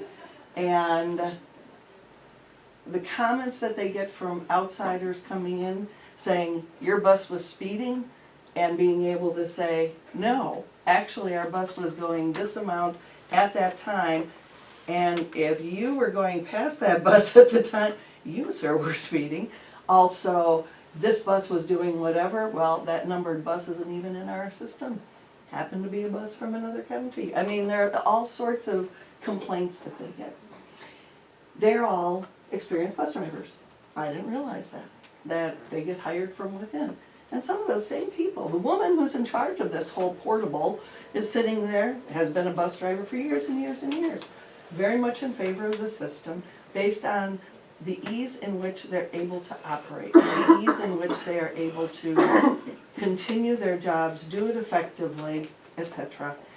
And in a teasing manner, I was gonna look at her and say, oh yeah, you miss driving a bus. Before I could even say that, she said, and in a pinch, I still drive a bus, because we still need subs, and we still need bus drivers, and I'll go out if they need me. And to a fault, every one of these people still maintains their driving license and their experience with this. You are concerned about the cost. We're talking I'll say $126,000. I know it's more than that, $156,000 per year. That is about 1% of our transportation budget. It's paid for by the transportation budget. In your information, Mr. Davis, you provided us the fact that we've already saved $28,000 on fuel. Mr. Warrenberg said we've already saved the number of buses that we're sending out. What about the number of lawsuits we might have avoided? Not just the number of lawsuits that we're also avoiding, but then I took it then to the county office. And I said, how does this affect anybody here? It affects the amount of insurance that we have to pay. So now the insurance costs are going to go down because we have fewer buses on the road. And I was sitting back saying, okay, yeah, it's helping 5 or 6 people. I was on your side of the table. I'll be perfectly honest. I was It's the let's district get rid of side, it, this is it's- ridiculous. Mhm. Having, and I'm not done, Yeah, because this is I not an want to action, talk, so we're no, not, it is we're not not. saying how And I we're am not voting. done, but I am seeing that there are benefits, and what my goal is by next Thursday, if this continues on the agenda, and I'm wondering if we should put it off until the end of the year, but we need to do the 90 days. I'm sitting here going, I'm new at this, whatever. I want to literally build myself a pro list and a con list. And there are some cons that I keep hearing about that I want to pursue as well. Not just with the bus drivers, but with the technicians, and to find out. One of the other things I said was, this is an aftermarket add-on. So it is going to add some difficulty, it's going to be glitchy. And yes, you can buy buses with this already built in, like you can buy buses with televisions in them, and you can buy buses with all sorts of wonderful things. One of the directions that I asked Mr. Warrenberg, I said, can we, in the future, as a board, say, you need to do due diligence in purchasing buses with air conditioning? Well, and the key that sold me on that, you realize we do 4,000 field trips a year? 4,000. And I'm like, that's where we need air conditioning. It's not for the little morning, I'm sorry, am I talking too much? Oh, I'm sorry. I'm like, Excuse me a minute. go ahead. Mr. Sykes, thank you for clarifying the Yes, legal thank opinion you. on this.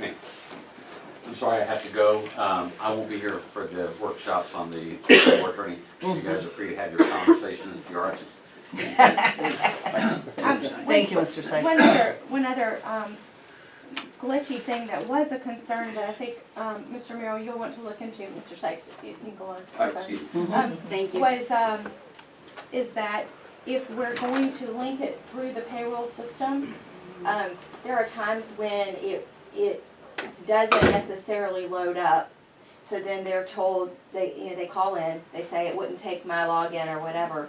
And so then they're told, okay, next time you stop or when that route's over or whatever, try logging in again.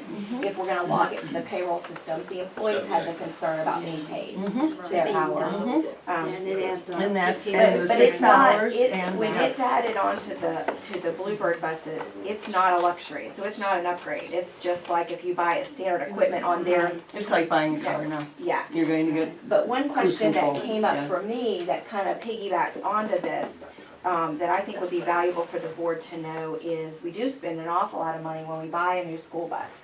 How often is that put out for bid? I thought that I'd heard in the past that we do that as a piggyback. Yeah, on the state contract, Okay, for bus but purchase. could we get a better deal if we bought them on our own? Could we negotiate, because, the reason is our drivers talk to other drivers. And so, Putnam County is the poorest county in the state, almost the nation, and all of their buses are air conditioned. Bradford County, How many all of do their they have, buses are though? air conditioned. They have a lot less. They have less, you know, they're a smaller county, less students than us.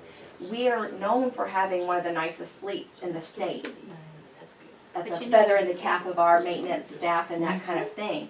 But if we aren't able to be competitive in that arena, and you know, it comes to mind, and I don't even know if this is legal, I guess I could have asked Mr. Sykes this, but could we add on an extra $2 to each of those field trips and pay for air conditioning on a bus or something? I think parents would contribute in such ways, they'd rather do that than pay more on their taxes that go to, you know, other stuff and. I think that that's been perceived, that's been looked at in the past, and it's not And there's a something that can different be done. cost. If you remember, I think Mr. Warnberg might have quoted us It was like a This. $10,000 difference. between the 75 or 60, 68 children bus and 80 something, 90 Yeah. something. I know St. John's County runs the larger buses. Yeah. You know, maybe that's something with the routes that larger buses down the road would be more economic for us. And I think Robert has, over the past couple of years of last year, you know, we used to buy 65 passenger buses, I think he's going to 77 passenger Right. buses, to try to be Start more transition. economical. Can you clarify something for me as well? Did he say that most of the new buses now also come equipped with cameras? Yes, ma'am. Thank you. Every new bus we're buying since a couple of years ago. Has been equipped with a camera Been already, equipped with a so camera that was, scanner. because I remember hearing that that was one of the concerns as well, why don't we have cameras? Why don't we have air conditioning, why don't we, you know, and And they it's, rotate them when there's an incident, then they'll put a camera bus and Right, although right, he did right. say 9 times out of 10, once they move the camera bus, there's no problem. it's like You know, inviting if they had it parents there into with a not being classroom. it would be better. Yeah, that's exactly. Before we move on, Ms. Gilhousen, was there anything you wanted to add? I know we've kind of No, this monopolized the was great conversation, discussion, so. and I appreciate y'all's um, input since you've okay. been on the buses. I'm looking forward to it tomorrow. All right, Mr. Davis, let's move along. Yes, ma'am. Whatever y'all want me to do, I'll do. You know what, I will make just one small You can try to interjection. get a word in. My little bit of concern about having this item for decision this month is we're changing attorneys. Yeah, would you So- prefer to move this to the March meeting I when really we would. have whoever our full-time attorney's going to be? I'm fine with that if you, gives you more time to do your chart. Mhm. If we could move this to March, I think. Let's move it to March. Yeah, give that Let's attorney do an it and opportunity to put get. it on the March I think that's a good agenda. idea. I'm fine with that if, okay. But that was good conversation, so. It's eye-opening when you start getting into it, most definitely. All right, so we go to D3, which is special action A. If you have any questions, you can see me or you can see Mr. Brodsky. I read this. And And that's something we wouldn't be discussing here. That's We would correct. just talk Right. about Mr. Brodsky. D4 is same thing.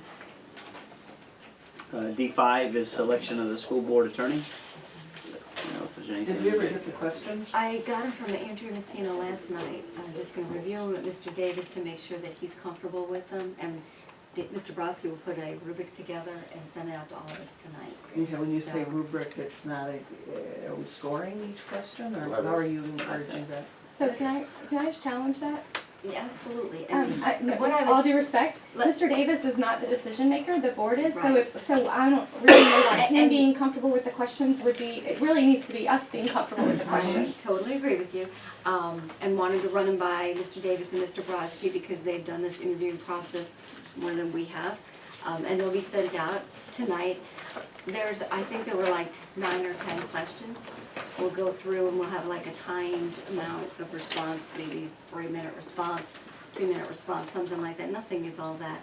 So that then we can all ask any of our own questions. And Andrea Messina's recommendation was we each ask the same question of each candidate. Okay. And then afterwards, whatever different questions you have, so that if you had other questions that weren't on the list that she recommended, what's your favorite color? I mean, it wouldn't be something that simple, but you could then ask, and we'll go through one question at a time. So we won't do it like we do our comments, where we start with one board member and they go through 20 things, because we don't want any one board member monopolizing the remaining time. So we'll rotate a bit, come with whatever. So they'll be sent out tonight, whatever you think you want to ask in addition. They're generic type of questions. What's the specialty? what kind of case law do you specialize in? What, right. what do you feel that you would have to possibly contract out? Generic questions like that. Her final one was, what makes you the most qualified candidate? You know, things like that. Nothing that was anything, you know, and you'll see, I'll send them all to you tonight. If there's anything you're really opposed to, send me an email. This is our opportunity to ask what we want to, and I wanna make sure that we have time for those other questions that weren't on her standard. This is what we recommend you ask. So, and we'll do, the interviews Thursday and Friday, but we won't have any discussion. And, because it is a workshop and the community can ask questions, the community will not ask questions of any of the candidates. It would be at the end of when the candidates leave, the community can question us, ask a question of us, but the interview is done by the 5 of us only. And so anything you think you wanna, So, okay, we don't discuss anything after the last interview. you know, we do it on the We can board floor. discuss, yeah. We can discuss at a workshop. Well, We can. I guess, I just kind of thought it'd be inappropriate of us to be discussing the candidates before actually taking a vote on it. We're in a workshop. Yeah, we can if you want. I was So we going to should. say that, I was scheduling time on Friday morning for that, because I just assumed that we would be discussing what we had heard, what our, initial reactions. I mean, it's not going to be, we're only down to 4 now. Yeah. And, And that was Andrea's Unfortunately. recommendation for the February 2nd meeting to, when we get to selection of school board attorney, let's each take 2 or 3 minutes and just tell our initial reaction of where we want to go. Because I asked, how would we handle this? Normally, we have a motion and a second before we can have discussion. She said we would not do it that way. We would go around our initial reaction. If it seemed like everybody was totally divided, then we have further discussion. If everybody was in favor of one particular, then someone could go ahead and make a motion and move forward at that point. Make a motion at a workshop? No, this is the that February was at the 2nd school meeting. board meeting. Yeah, the So in February other 2nd words, meeting. we're going to save all of our discussion for the following Thursday to make a decision for the lawyer the attorney that we're going to hire. It's pretty much how it should. I would prefer to have some discussion during a workshop before that. Mhm. And for good reason. When we're making this decision as a team. We're making this decision together. What you say can directly influence what my decision is going to be. I may not have heard somebody say something that you heard them say. You may have heard something completely different than I heard, and that happens. That's what communication is. And if we have the opportunity in a workshop on Friday, that we have open time where we can talk and we can And we can discuss. absolutely do that. And it's not going It's to what be. we want as a board, That's what so. I would like, I'm speaking from personal feelings. I Well, and mean, think quite it gives you seriously, a- this It is, gives you a week before you have to make a decision. and then I can consider what everyone And has said, honestly, and I can't I'll come go back and back call and you afterwards. rewatch the interviews, because, I mean, I do Well, that sure, after but board I mean, meetings but too, the to see discussion that what we we said, have what and did that person say, what so. the importance is from this perspective or from this perspective or for your I'm perspective is fine, gonna we be can do important. that if that's what the board wants, absolutely. I would like that. I would like to allow some time after, I agree. the last candidate to please Okay, so let's plan on discuss. Friday after, I Even think for we're an hour, I scheduled mean, whatever, it's an 10, extra hour. 9 to We're 10, gonna 10 have to 7 11, hours or- of it. 10 to 10 to 12? 10 to 11, 11 to 12 is what's Okay. scheduled right now, Friday. I'm going to bring it to your attention. I did receive an email from David DeGata, Mhm. one of the candidates, and he would like to move his interview to Friday. Since we're meeting this morning, I kind of held off there. If he told me no, he would rearrange his schedule, and I'll simply email him back, which would then mean we have 9 and 10 on Thursday. Friday morning, we're reading at Charles E. Bennett from 8 to 9, and I'm already scheduled for 1:20 at Hines Elementary. I think Mrs. Studdard is scheduled before me. I will email him back. Time's and- I didn't respond because I wasn't sure how long I this said I would could make take. it in the afternoon, but I Right. haven't heard any response from that person. She emailed me this morning, so she's probably emailed all of us. Mm. Let's just see if I- he can reschedule his I will email him to calendar keep his schedule the leave it same. 2 and 2, I kind of like that it was 2 and 2, Yes. honestly, so, let's So just- if I could, just a couple things in that package is at least 5 references, a sample of legal writing, Good. and their bar history. A couple things about that. Whatever the candidate gave me, I simply printed and put in there. Some thought a legal sample was 1, some thought it was 2, some thought it was 6.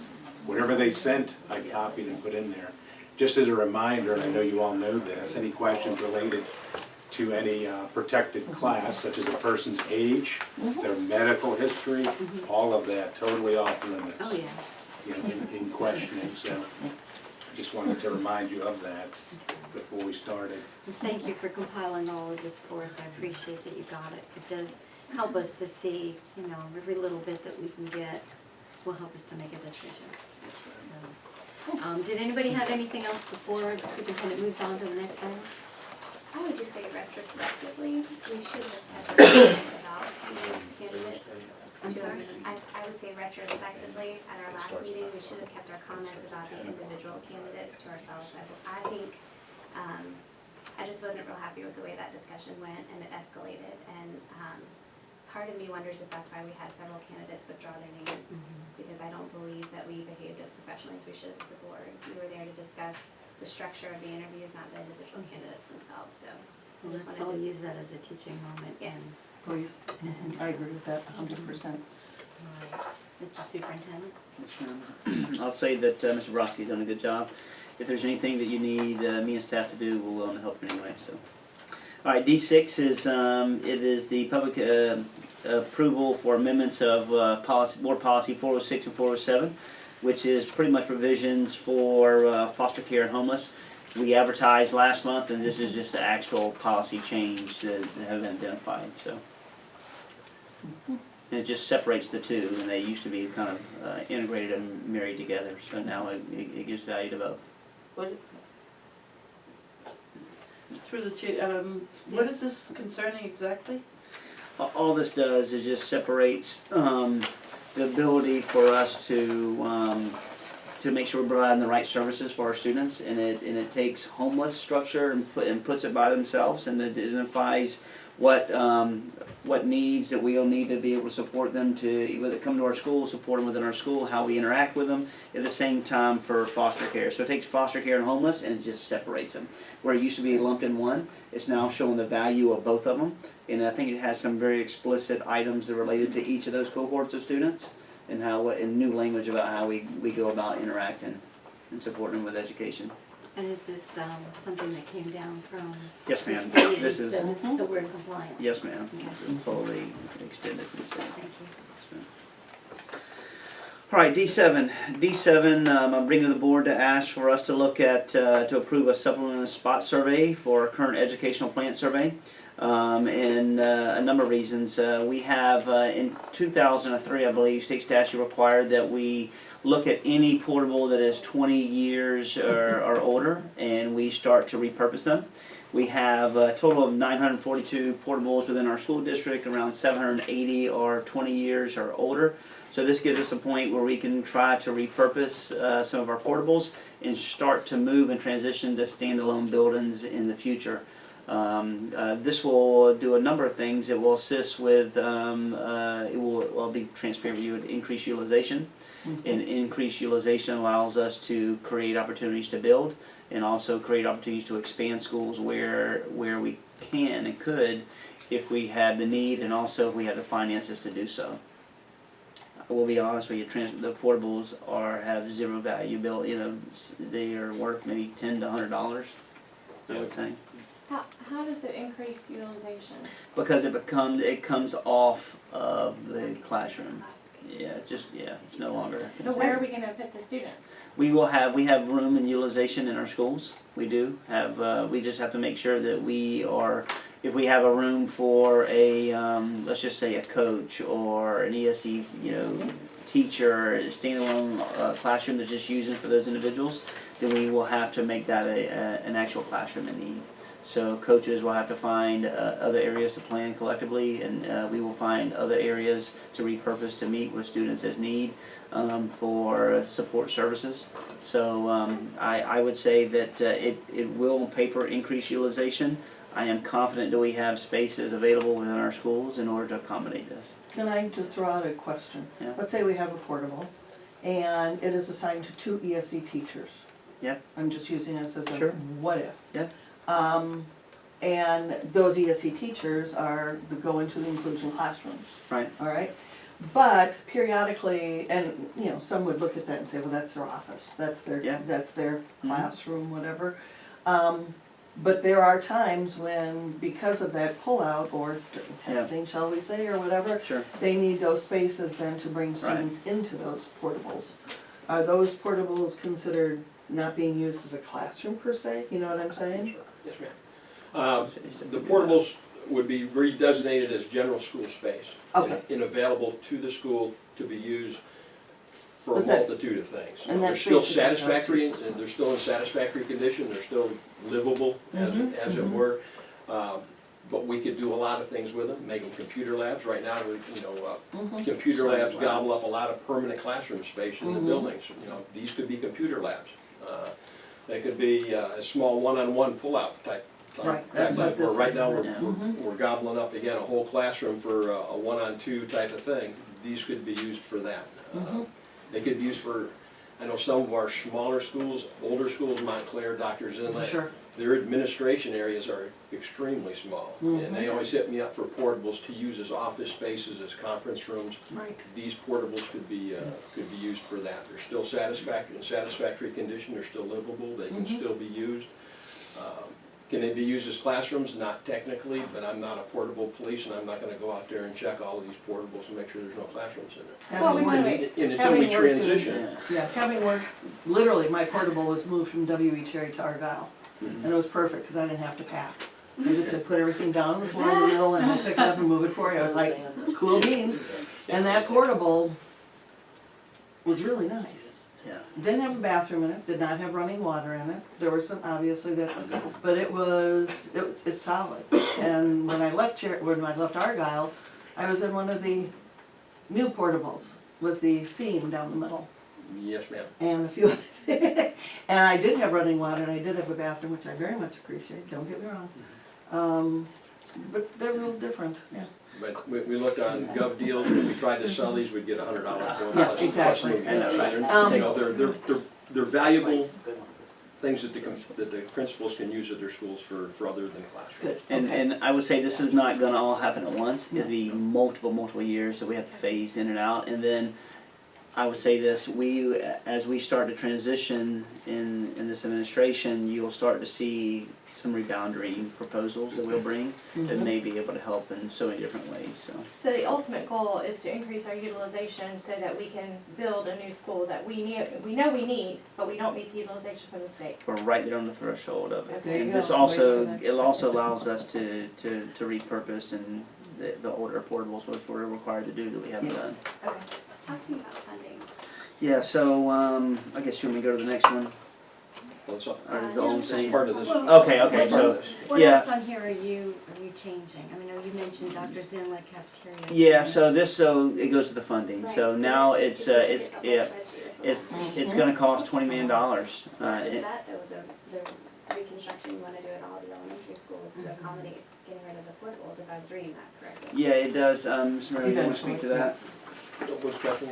It's Well, just, it was, $7 million at this school, $5 million at that, like, I'd like to see a full cost analysis for what we're looking to spend here in this project to delete portables and build a school. I would say, Yes, and there are some projects that will be delayed a year. I can get together about $25 million over this year and next year. Most of that is impact fees that we've got sitting in the banks, $15 million is impact fees. so, but I would go back and say that there's not an actual need right now in most of these schools to actually build. So as much as if we were going to build a wing here or there, there's none of the schools right now, other than the Oak Leaf area, that we believe that it is going to be a big push to build and grow. So this still takes us, I mean, it's gonna increase our utilization, by 2 or 3, it could be 4% in some areas. But this not to a point where we think that we're gonna put ourselves in a position where we are not gonna have enough classrooms to host our students and be functional as it relates to class size. So does that negate I think it was Keystone Elementary, Dr. Zenlin Elementary, and one other that were Yeah, there's down by 3. cafeteria. Yeah, so I'll go into it. This is, This will allow us to potentially build. We know that there's a major need in the area of Oakleaf. One area is, we know that Plantation Oaks is an area that's sitting at high utilization or above 92 or 93%. We know that Oakleaf Village is around 86-87% as well. We know that Nature's Hammock is, Forest Hammock. Forest Hammock. That's where I live in Nature's Hammock, sorry. Forest Hammock is continuing to build out a high number of houses within, looking at 200 to 300 houses in the coming years. And I believe it's Harbor Mills. Harbor Mills as well, and we're going to really face an issue in that area. Now, we can say that we don't want to use impact funds, which we have $15 million in. By repurposing some of our portables allows us to use additional capital funding in order to purchase. To purchase everything in cash. We do not go into debt for this like we've done in the past. Now that does do a number of things. That puts Dr. Zinlett's cafeteria on pause, it puts Keystone on pause, and Charles E. Bennett's cafeteria on pause. That means that we're looking at probably a 2-year stint of trying to recoup money and really being able to move forward with the new repurposing of funding to make sure that we update the cafeterias as requested and as needed within this organization. But I do believe if we decide not to build, which I personally believe we should build, then we're going to have to reboundary students, and you're going to have kids that are in half-a-mile radius and walking to the Oakleaf area. You're going to have them going all the way back to Argyle as presented. That's the only solution that we have. Is that correct? Those two? So if I'm hearing you correctly, our choice is build elementary school Y or expand these 3 cafeterias?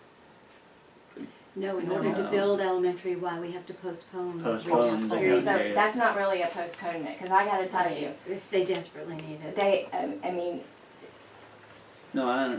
from a political standpoint, Sure. you thought we had a lot of Oakleaf parents there that night? I mean, the parents that you'll have from across the county, Sure. you know, I mean, that, because one of the things that you hear is, you're gonna, now everything's gonna go to one area Sure. No. of the county, Understood. and, You don't just hear that from parents, you hear it from the builders. Yeah. Where these impact fees came from. Right. yeah, and so it's gonna be, you know, the Green Cove parent who built a house and paid, and built on land they owned, or the Keystone parent who Sure. built on land they owned, so they had to stroke the check for $9,000 to Clay County, and then their impact fees are going to build a new school, which they don't fault us that we Sure. need, they believe we need, Yeah. and they can't eat lunch with their child unless they sit outside. Sure. So a majority of the year, they can't eat lunch with their child. Or their child has to sit, I mean, Sure. I know you've And been I in have, them. I go in and volunteer at Keystone Elementary and open milk cartons and ketchup Yes, ma'am. packets and stuff like that, and just, you can't, they lift their arm to eat and they're like this, cause they're shoved in there so hard. I mean, we're not talking about, I don't think, luxuries Sure. for those kinds of things, so I would challenge how we can find a way to not, to postpone 2 years. We're already through this year, so it Sure. would be, we're really looking at 2019, 2020. Potentially. Yes, It's ma'am. a So long time. this is exactly why I brought it to the board. I do believe that there is a need to build in Oakleaf. I do not discredit there's a need to expand the lunchrooms as well. I think it's a high priority, but I don't think it's sound for us to move kids, from Oakleaf who are half a mile within the walking distance from their school and put them in Argyle. I don't think it's a sound decision educationally. Now, everybody at this table has the right to vote in the direction that you think is best for this county, and I'll support whatever that you think that you implement. But I want to be very honest about where my stance is from an educational outlook, and I want to do all of it. I wish I could, but financially, to be transparent, there's no way you can get that done in the next 2 years. Would you say? I agree with you, the It'd be- school it'd be up in that Oakleaf area, I mean, we all know And how again- they're busting at the seams. And A lot of it depends on what, our plan is to repurpose or reuse the Coppergate plan. So, and that's been Saves us a lot of a reliable school, it's been relatively maintenance-free, so we're gonna reuse that, that's gonna save us money there. And again, a lot of it depends on what the bids come in at when we go to build. So, you know, if they come in lower, you know, I've tried to shelter about 25, almost $26 million between this year and next year, you know, with anticipated another 3 million that we can use, 3 or 4 million in impact fees that we can use, and scale back some of the capital projects. But if the bids come in lower than what I expect, then that'll free up money and we can do some of the things that we've had to put off. In the past, well, even I guess it would be now, what's the number that you expect to cost for elementary Y? That was Is in it the- about 18 million for an elementary? It's, right now, I've gotten soft estimates from the architect who's talked to construction managers who've done some recent schools. In elementary Y with about a student load of 830, 850 kids is looking about 20 to 21 million dollars. Plus then you've got to add another $1.5 million of FF&E, furniture, fixture, and equipment to outfit the school. So again, I've tried to shelter about 26 million. I'm hoping it'll come in total out the door 23 to 24 million. So you don't think we'll need a bond? Can I ask a question? I've worked it out so that Cash. between the impact fees that we're receiving and delaying some of these projects in the capital fund, we can do it debt-free. That's right. We'll have the money within, we won't have to do it. No, I do not want to Would it borrow. be the same with, And that means we what we're don't talking have about, to like the cafeteria expansions and Yes, the yes. cost breakdown that you gave us with this information, would that come out of impact fees, or would that be? No, that would have to be LCIF funds. Yeah. Impact fees can only Yeah. be used For new construction? basically new construction and growth areas. Even though we are collecting impact fees from the folks who build down on their parents' land in Keystone, that's $7,000. You know, we can't say only those impact fees can be built or used in that area, because Right. that's untenable. Right. So they all go into a Like pot some and you use them where the taxes. growth is experienced. Right, but Mrs. Bullock. it's not the only place that we grow. I had a question too. Correct. Can we just come back a little bit? Cafeteria extensions, Keystone Heights, Doctor's Inlet, and what was the third? Charles E. Bennett. Charles E. Bennett. And And- initially, those were extensions, like we did at Middleburg Elementary. We actually built a new kitchen and Okay. then Nice. basically increased the seating area. If we're increasing the seating area of the cafeteria, that then increases the number of people that we can have in that school, If, the capacity of that school. it depends, you're looking at two capacities. There's fish capacity, which is the actual number of seats in the school. Right, And then there's core capacity, the capacity of the cafeteria. and I thought that that's what Whatever one we're is generally less, based on. whichever one is less determines the utilization of that school, yes. Oh, I see, so whichever is. So if okay. I got a cafe, and I've got several cafeterias that can hold 1,400 kids, Mhm. but I've only got 800 seats, then the utilization is based on the 800 seats. And in the Keystone Heights, we're talking elementary, not junior, senior, Yes, elementary. in the elementary school. And how many students does Keystone Heights Elementary have now? They have 1,000 As of, students, they're like at 102 utilization right now. Are they at Yes, 102%? Got it, okay. Yeah, they have 838 700. students, Well, I mean, and their cafeteria capacity is 823. Yeah. And the utilization at Doctor's Inlet Would is be high? right. At Doctor's Inlet, That percentage is high as well? no, it's 90%. Okay, but They've got, that's, they've got enrollment of 665, and their cafeteria is 735.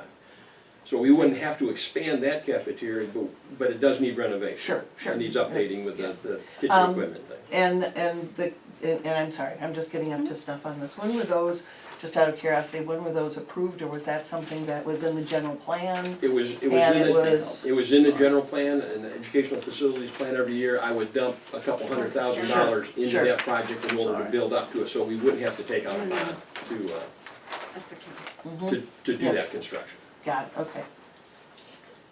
So the people in Keystone, Doctors Inlet, and Charles E. Bennett, the families are expecting that cafeteria built up right now.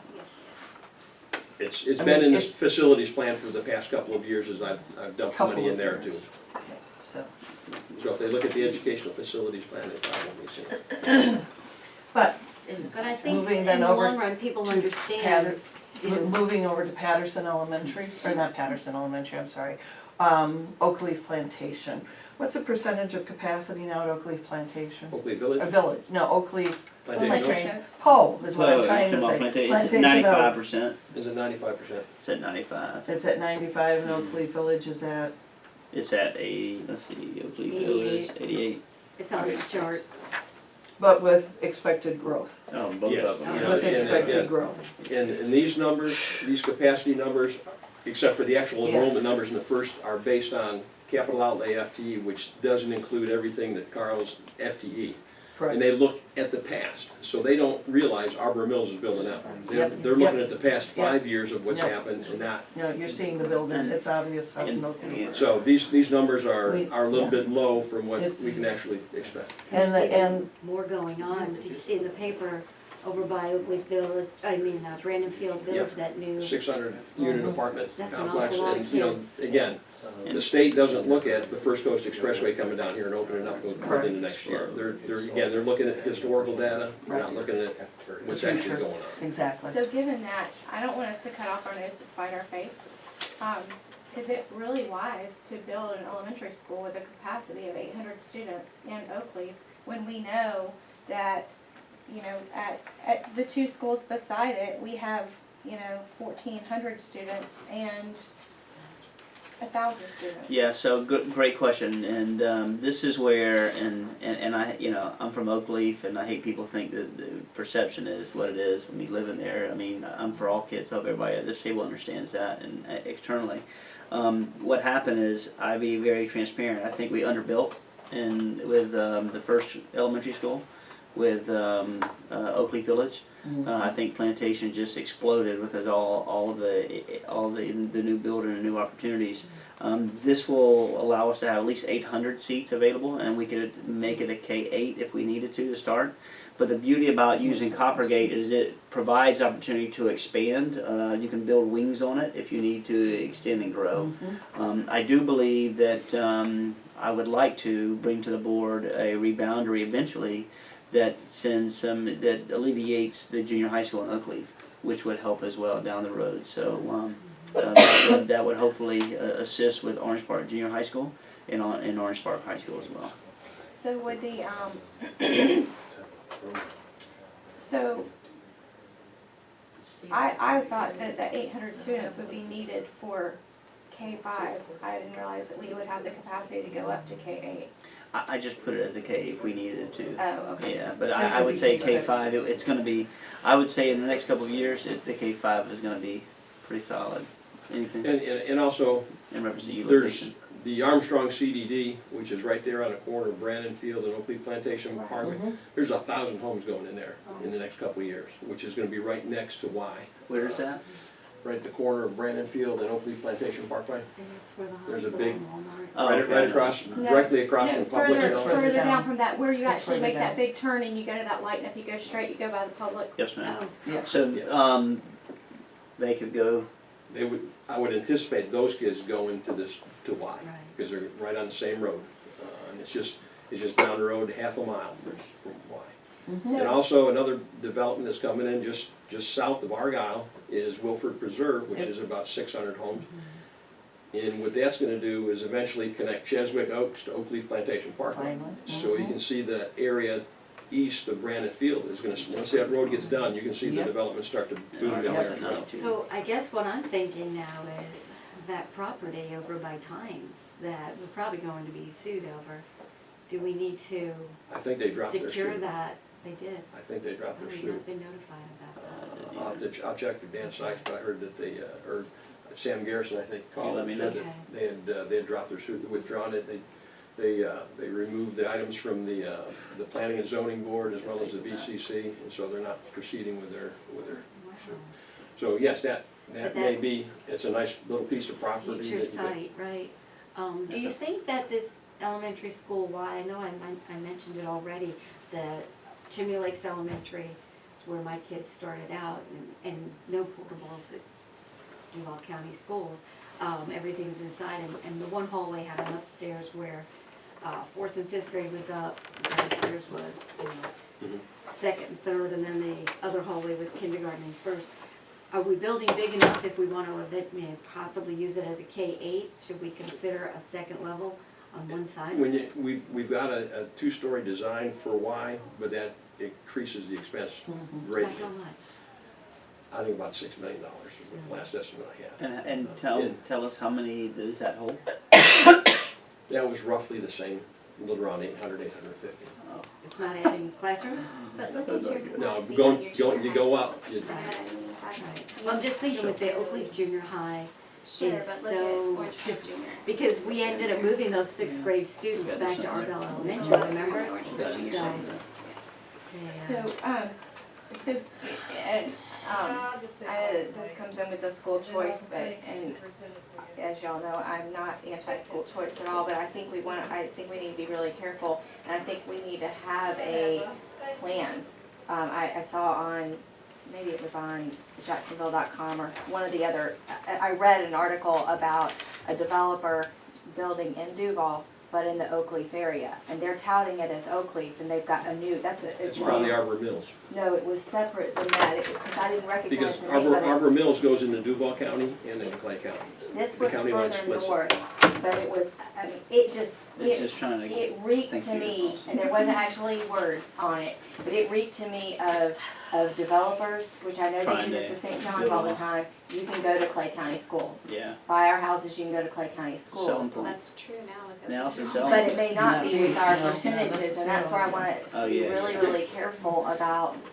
Yeah, And these- with the threshold we're gonna use, and I'll bring to the board, and then I would probably send the information out in the next week and a half.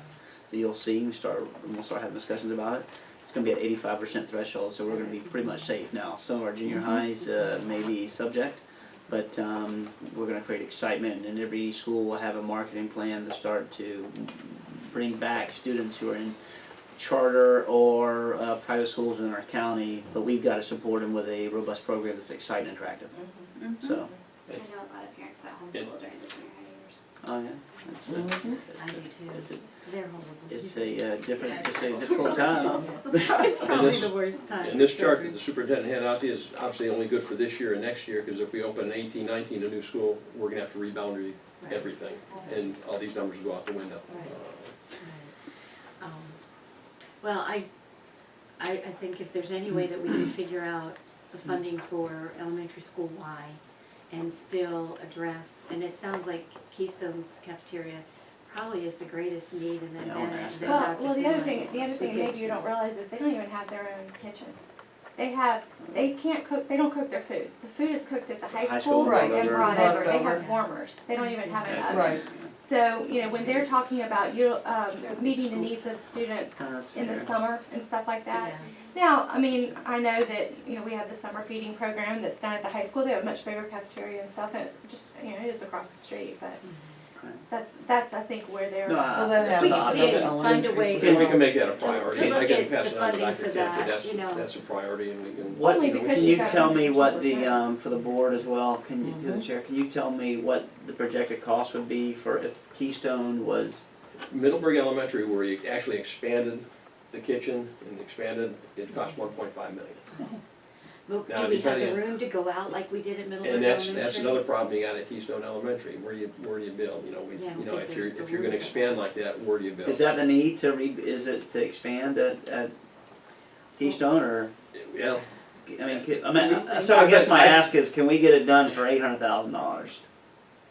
yes, you can do anything Well, like that, I something mean, you done. can't do anything for $800,000, You have to but expand, Yeah. and it's, where the location is, Carl Hendricks said if there's ever you're still here. If there's ever a school You're that in the needs to hot be torn down and rebuilt from a technology standpoint, it's elementary. Oh, thanks a lot. From a technology Broadcast live. He never said that. Have you been to Keystone Elementary? Most of the buildings are concrete block with no infrastructure. Where the cafeteria is located is in the middle of those concrete block buildings. So the that was the old Keystone School, so it goes all the way back when it was a K-12. That classroom building butts up to the cafeteria. Right. So that's on one side. On the other side of the cafeteria is the new administration that was done 5 or 6 years ago, maybe. Because they had, their administration used to be this little concrete block building smaller than W. Cherry's. So they moved that, that's now ESE dedicated space. So then, if you look at going further, you run into the property boundary. And Mr. Merrill and I had a conversation, and I was planning on this in my board member comments, so this is not taking up additional time. Be ready. There's been traffic complaints at Keystone Elementary for years. the Catholic Church that shares a boundary with the elementary school has graciously allowed people to park on a vacant piece of property that they own for years. And teachers park there. When the teachers park there, it's not a big deal. Parents don't behave well. And parents drive up on his regular grass at the church where there's sprinklers and stuff. So they've complained to us. They can, the one road that goes in there that has a cul-de-sac, technically, legally, the Catholic Church could put a gate up there. And our parents are using it as an alternate drop-off loop. Yeah. Additionally, there's a parking lot. So anyway, there's talks of whether the Catholic Church would sell the school district 50 more feet where we could then put up a fence, move that parking lot and expand the drop-off loop so that parents Are could they actually willing? use it. We don't know yet. Yeah. The mayor went back to talk to And- Father Mike and to see if the Catholic Church would be willing to do that. And in addition, Bryce has a proposal, which I don't think would be a huge expense, that she may bring back to the board that could be done this summer, to add a drop-off loop for the upper grades up a piece of property we already own. It's on the other corner. It would also alleviate, it would have parking with it and would alleviate some teacher parking needs as well as provide parking for that gym we renovated, the old gym that we renovated, that there has never been dedicated parking to. Because we're getting complaints from the city that when there's an activity there, people just park along the streets, which Right. clogs up. So be ready for traffic complaints and that's coming. Now, that's not gonna be huge dollars. No, that's Right. And looking at the cafeteria at Keystone, some of that's self-inflicted due to our generosity of taking kids in from Bradford County and all these other counties. Not at Keystone Elementary. Not Keystone Elementary. It has never been open. Those kids are all local. The only ones that I know of that had special pupil requests were people who owned a business in And the city. it shows them Are those as the, SPR out of county, that- and it may be those the local only school businesses. out That's what those are. Those are local business owners. that's the only school out there? There wasn't a past school that we've owned and had out there at all, or still own property, or that's just the only school? We have McCray Elementary too. Yeah. But to go between Keystone Elementary and McCray Elementary Yeah. is about 25 minutes. Yeah, I rode Yeah. that. And Keystone Elementary's attendance zone is really tight, so if you're almost going into city limits and sending kids to McRae. I know there, and you can almost throw a rock, literally, almost throw a rock if you have a good arm. You could throw a rock from Keystone Elementary School and hit Bradford County. In the golf course that backs up to Keystone High School, those kids those parents try to get into Keystone Elementary and they can't. What we do for them is they go to McRae. So we do provide a bus at Keystone Elementary that drives out to McRae once a day, and that's often, most of it is actually teacher kids, teachers at the high school where they can't get their kids to school on time, but they live out of county, their kids are going to McRae. There are some, the few kids in Keystone Elementary are not out of county kids Well, they're out of county, but they may be, the agreement we got or with business owners. teacher kids, we have a lot of teachers down there that live out of county. Let me ask one more question before we move on to the next item. In order to go forward and build a school, we have to petition the state first for authorization. Are we in the That's process what the of- spot survey will do. the And spot right now, the survey spot will- survey has been done, you've got the draft. Dr. Watson, who did it for us, is sent a courtesy copy to the state and say, look at it, you see any errors, so that when he brings it back to us, the state will be ready to sign off on it as soon as you guys sign off on it. So will it hurt us that Swimming Pen, and I haven't looked at it on here, but I know for years now, Swimming Pen has been below Swimming Pen and Coppergate, that's. Yeah, that's they realize there's gonna be some areas that aren't gonna be as heavily as others. They try to look at it district-wide. And by taking the 20-year-old portables out of the elementary schools, that'll get us to where we need to be. And it's a 4-year plan, so we don't have to do it all this year. We're gonna take a big chunk of it this year to show the faith, or good faith to the state that, yeah, we're working towards that goal. But this spot survey, if you approve it and then the state approves it, that gives us authorization to use LCIF money to help build the school. And let me just ask about Thunderbolt. Hasn't Thunderbolt always been close to capacity, or not here it says 70%? No, well, Thunderbolt's got a big portable city out there. Oh, When Fleming Island was going great guns, there's a lot of portables out of Thunderbolt. So that's why their capacity looks low. You know, the actual permanent building itself is probably pretty close to capacity, but with all the portables they got out there, that looks like their capacity as well. One last question, what is elementary R? Elementary R is on 315, it's the one we traded with Jerry Agresti a Okay, while ago. yes, It's on the yes, west side of okay. 315, Where's that, where's that? just north of the Rosemary Hill landfill. It's a cow. It's on your way to the It's fair. another country, don't worry It was about it. actually, the original property had a cow dip in it. Yeah, That we okay. swapped, yeah. And we got a better deal on We that. did, where it's at. yeah. We don't have the cow dip We one, don't have do the we cow now? dip, no. No, we no. traded. But that was to our get a nice original piece of property Oh with my this God. cow dip in it. Don't do How We big is that. had this the parcel? EPA out there doing, 21 acres. yeah. They have a 21. huge problem in counties. That was the And one there's- where they came to us and called it Arsenic Elementary? Yes, that's, yeah. And building will That probably should be begin in outlawed. that area in a That's couple not years. even- Once Like CCOA gets No. water and sewer down 315, then you're gonna see Yeah.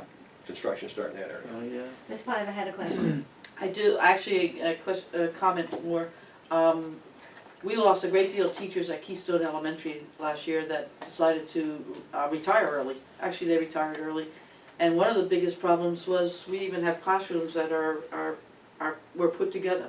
So there's 2 teachers in a classroom, and all to do with the buildings. They have no space to put even classrooms in. So there's a huge concern at Keystone Elementary, and I have a huge representation out there, and most of it always is around, I can't teach. I have kids that are just crammed into classrooms, and we keep adding kids, and so it was a real complaint that I went to about last year, and I know, because I park in the Catholic, and I always do that, because I'm parking there, and I'm always like, they're gonna come get me, and I'm a good Catholic though, so they leave me alone. So I'm with Ms. Condon in this, we can't we really have to do something about that Keystone area, because A, I'm tired of them on the phone, and B, it isn't fair to them. I went out there and I spoke to the principal, and I went into this, kindergarten and first grade classrooms that were just crammed with kids, and it's absolutely not fair, and I know when, you guys start talking about building and putting their yes, there's a need out there, you're gonna bring those Keystone people, and you're gonna bring with them their teachers, Quick question. for sure. Piggybacking on your Yes, comments. ma'am. I don't mean to bring up this if it's a taboo subject, I'm not sure, but has it ever been looked at to take the 6th grade from the elementary school and put it with the junior, senior high? Yes, I've actually had conversations of moving, asking junior high schools who want to absorb 6th grade.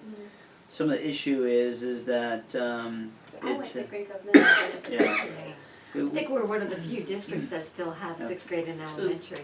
but I Two will, districts in the state. I say this, I thought about running 2 pilots, a high performance school and a school that, like Orange Park Junior High, they could grow from a 6-8, in reference to utilization. The issue becomes is you would see that if you're in a affluent community, that your school will continue to thrive, academically.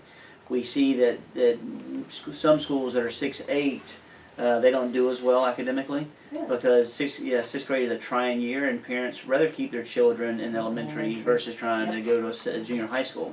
So I would say that you could potentially, I wanted to do it full-fledged, but I was talked out of it. So, but I believe it could potentially hurt us academically from our scores. And I think we could lose students to go to either private or charter schools because they want to keep in the elementary side if they're The other I think, side of that is that Keystone Heights is junior, senior high school. yeah. Right. So moving it to, they've wanted their own separate junior high for Yeah. years, and Well, it's putting a just funny 6th you say grader into a private high school because, environment is most like, private schools are K-12. Yeah, I know. So I say that because they want to keep them in the same. Yeah. If we had K-8s, they'd love it. They'd stay. Mhm. Yeah, you see more enrollment in our all of our junior high schools. K-6, they love it. They don't. It's weird. You said earlier. Someone said earlier about junior high years. It's a difficult time. So Well, and I I'm even adding told in Mr. more. McCauley, we have an issue out in the Keystone area. I know of about 20 students who are attending Putnam County schools. Our FTEs are leaving. They're recruiting. they send letters to all the sixth grade families at Keystone Elementary and McCray Elementary, touting their, and I say this term loosely, and I know I'm on public record, their Cambridge program. Yeah, Because even their teachers within the county make fun of that Cambridge Yeah. program. So I don't know that parents, That's cool but and parents are expensive, buying yeah. into something they think they're Yeah. getting. Yeah. I should say that, that's not politically correct. And parents are buying into something they think they're getting. I believe that education is far better in Clay County without having a name of a Cambridge program. And I obviously wouldn't do that with my child, but they're recruiting our students and they're even bringing a bus into Clay County to pick up our kids. And so, that, you know, that's, when you talk about marketing, Yes, that's an ma'am. opportunity. Yeah, I agree. Because I think we are, and I know Keystone High School says it's at 86% utilization, but she does have the space there. She selectively, like if a parent Yeah, comes and says, yeah, she can I absorbs. come in, Yeah. yeah. I think one thing we could do is to alleviate and help Keystone is try to put something that's attractive to McCray to get some of our students to buy in to go to that school. No different than I think we should do something at Orange Park Junior High School as well. But if we can create some type of choice that's exciting, maybe we can alleviate Keystone. Not saying that we don't go and try to figure out the funding to better expand the school and help it in every way, shape, or form, because I'm committed to doing that. Do we have a sixth grade program at Orange Park Junior right now, a Cambridge type program? You have a It's not It's a sixth program. grade, it's It's seven seventh, and eight. eighth. 7, 8, and It's it mirrors feeds the high into the school. 9, and Yeah, it it feeds the mirrors 9. into any Advanced grade. studies. So it's a magnet type, so Yes, it's from ma'am. others. Mhm. Okay. We were. I'm not sure we advertise that No, very we didn't. well. I think You we are have to correct. do a better You are job correct. That's right. at advertising that, and that whole street, we really do have to look at. And, you know, this is something that I said to Mr. Davis, you know, a couple of months ago, and we had cursory conversation about it, was some sort of magnet into that, you know, beauticians and, you know, the technological, the tech schools, the Votex schools, and looking at that street in such a, you know, because you got that W.E. Cherry, and you've got that Grove Park, and you've got the Orange Park Junior, and those kids are wanting that, and I had an argument with Mr. Paul, when it was, what's his name, was in charge of the STEM programs, Parker. Paul Parker, and this was everything in one, and I was a counselor there for 15 years. And that's, you know, when you're looking at things, that's where you need to look at putting academies and magnet schools like that in that area. And that's probably why we have that performing arts across the street that's not doing very well. And we could absolutely rival them, that needs to be doing. And I want to throw something else out here, being it's a workshop, and this is the other thing that is at me. I think our sales tax that we just renewed in the county scale sales tax, we get 1/10 of it. Mhm. What you know, I don't think there's another place, if you look up north where, you know, where you get funding that would only have 1/10 given to education. You know, education you know, is expensive. And we've never gone to the county commissioners and have a chat with them, that we might get a short end of the stick there. You know, and, you know, we probably should ask them to take a look at their funding, because we're only getting 1/10. I don't know where the 9/10 are going. I think you have two school board members who have probably had that conversation We've had that with certain conversation, county yes. commissioners. And in the past, the And school I think board- it should in the be, and I past, the think you school should board has But gone continue out for this their own conversation. But they're also Yeah. providing Increases. services like So- police and libraries and fire. Can- Those are expensive too. So I asked the board and Predominantly goes to and safety. through the chair. And then part of it goes to the municipalities Right. too. Yeah. And each municipality gets a. I just also. marvel at it that we still have, you know, $104,000 miles of unpaved roads in Clay County. I marvel at You're on that. it. If you wanna go to the It's workshop been next hard on them, Tuesday, just it's like gonna be it's there. been hard on I us. can, The county and through the has chair, been- I have no problems. I don't going to know, the I street. mean, Let's you let guys the probably had superintendent private speak. conversations, but we But probably the should have the tax, conversations. I mean, and that's something that needs to be considered in Yeah. the future from our perspective.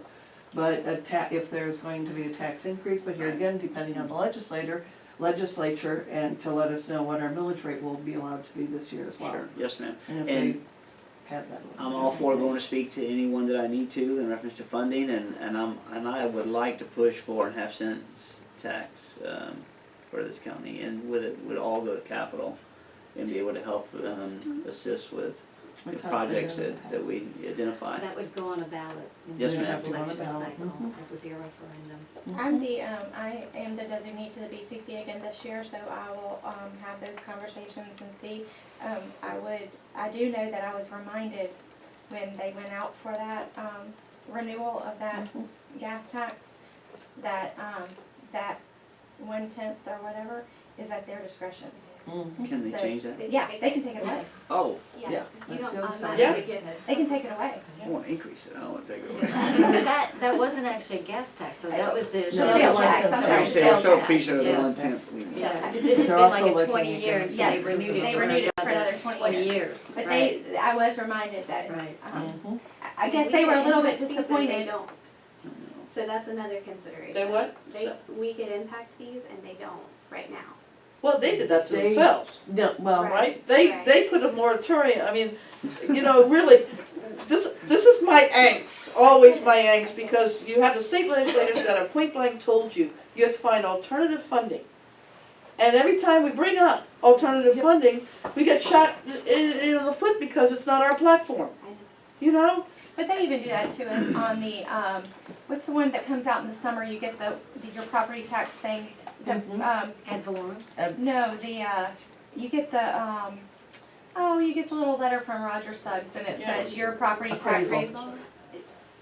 Property appraisal? Just something, anyway, Mm. when they do that, then the language that the state has required us to say, it requires Dr. Legutko to read, and it looks as if the paper, goes and prints the Oh, school our board of rollback Clay rate and all County. of that. Yeah, but the Yeah, rollback we have rate, no control over that, But- we're adopting what's set, and it exactly, looks and they like we're say choosing the school it. board of Clay County has Right. voted to raise taxes. And it's a formula that they pass down to us. Right, And based on that formula, we have got to adopt that. yeah. So if we were to raise taxes, it would be in a separate thing. It's not in that rollback and adopt the millage rate. Right. The millage rate But is what you're that's the way thinking. the state has designed the It's language, it mandated makes that it look we like do it. we have voted for a Right. tax increase that we didn't vote for.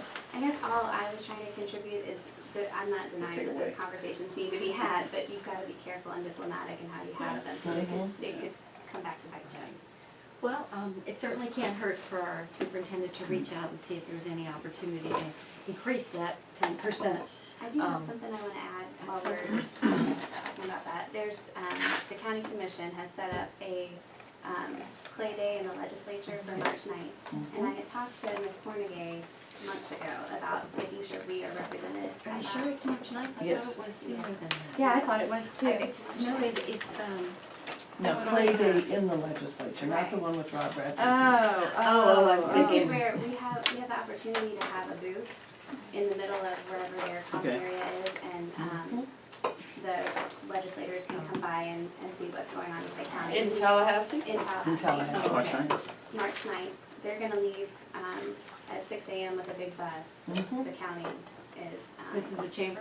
no, Yes. this is No, county this is the commission. county So commission. Stephanie Papalousis would be who you would wanna talk to about coordinating with them, but I think between the academies that we offer, and there's so much that we could highlight that we do that's Yep. unique. And we, Sure. got earmarked funding for our academies, so I think that might be a nice fit for what to highlight, but, So this is all day in Tallahassee? it is. Yes. And most counties participate in it, I think this just might be our first year doing it. Did you bring that up at our general meeting also in your remarks, just as a reminder, and that way the community Yeah, yeah, will for sure. hear it. And the Rob Bradley legislative update is January 30th. at Yeah, I 4. have that on my calendar, January 30th. The only other thing I 3 wanted to o'clock. request, 3 to 6. I've heard some really staggering, information about how our students are faring on the FSA. And I would really like to see a breakdown of scores, from our schools, specifically from our high schools is where I'm hearing it. Okay. There's been, and I'll just tell you, the information I got was that, we have around a little over 500 students in 10th grade at Blue Maryland High School, which is our highest performing high school in the district. And over 200 of those students did not pass the FSA. Thanks, and, Have been put in, remedial reading and all of that, and they're being pulled out of, some of them out of AP English and put into remedial reading. And, they have ACT scores that will compensate and they'll eventually be able to be moved out of that. But what does that say about the FSA? yeah. So I just feel like that's information that we need to hand in hand when we talk to our legislators. How unfair it is. How unfair it is, and, you know, is the problem really our students? Because it kind of looks like it might be the Sure. test. If an ACT nationally normed test says that the student's ready for college and the FSA is saying they can't graduate high school. And that's why the push to have a nationally normed test Right. versus the FSA. Well, I think that would be a great place to start in Tallahassee. You know, the whole adage about how to eat elephant. Mr. Davis, were you finished the conversation on elementary school or the SWOT survey? Yes, ma'am.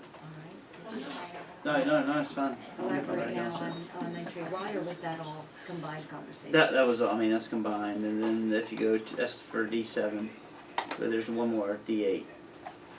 D8 is the elementary school Y architect contract, and if we approve at the meeting that we're gonna do a plant survey and move forward with potential building of Y, then we want to be able to award the contract to an architect internally. That Right, known. Benet Hall, this is a reuse of Yeah. copper gate that's, you know, So we don't encouraged by actually the have to state. go out on a bid, Which would take too much because it's a time. an We don't- existing. We don't have to go out and advertise for an architect, it's a reuse of our plans, and he has agreed to do it. Last time they reused it right out to do Coppergate, they had a 4.9% fee, and when we reused the plans to do Shadow Lawn with the Plantation Oaks Elementary plan, it was 4.5%, and he's agreed to do 4.1% for his construction costs, so, you know, that's, I would expect it to go up, but that's come down. He knows where we're at and what we need to do, and he wants to build it for us, so he's agreed to 4.1%. So this would say if you agreed to the previous one, where the spot survey comes back with a recommendation, and you authorize us to build Y, then this awards him the contract and authorizes the superintendent to sign it, because I don't wanna wait till March's board meeting to come back with an architect contract. And we need to pull the trigger on this if we're looking to open in 18-19. I'd like to Who's push the it. architect? Pardon me? Benet Hall. Benet Hall. So, I do have a question though. It's, we can go ahead and approve these items without authorization from the state?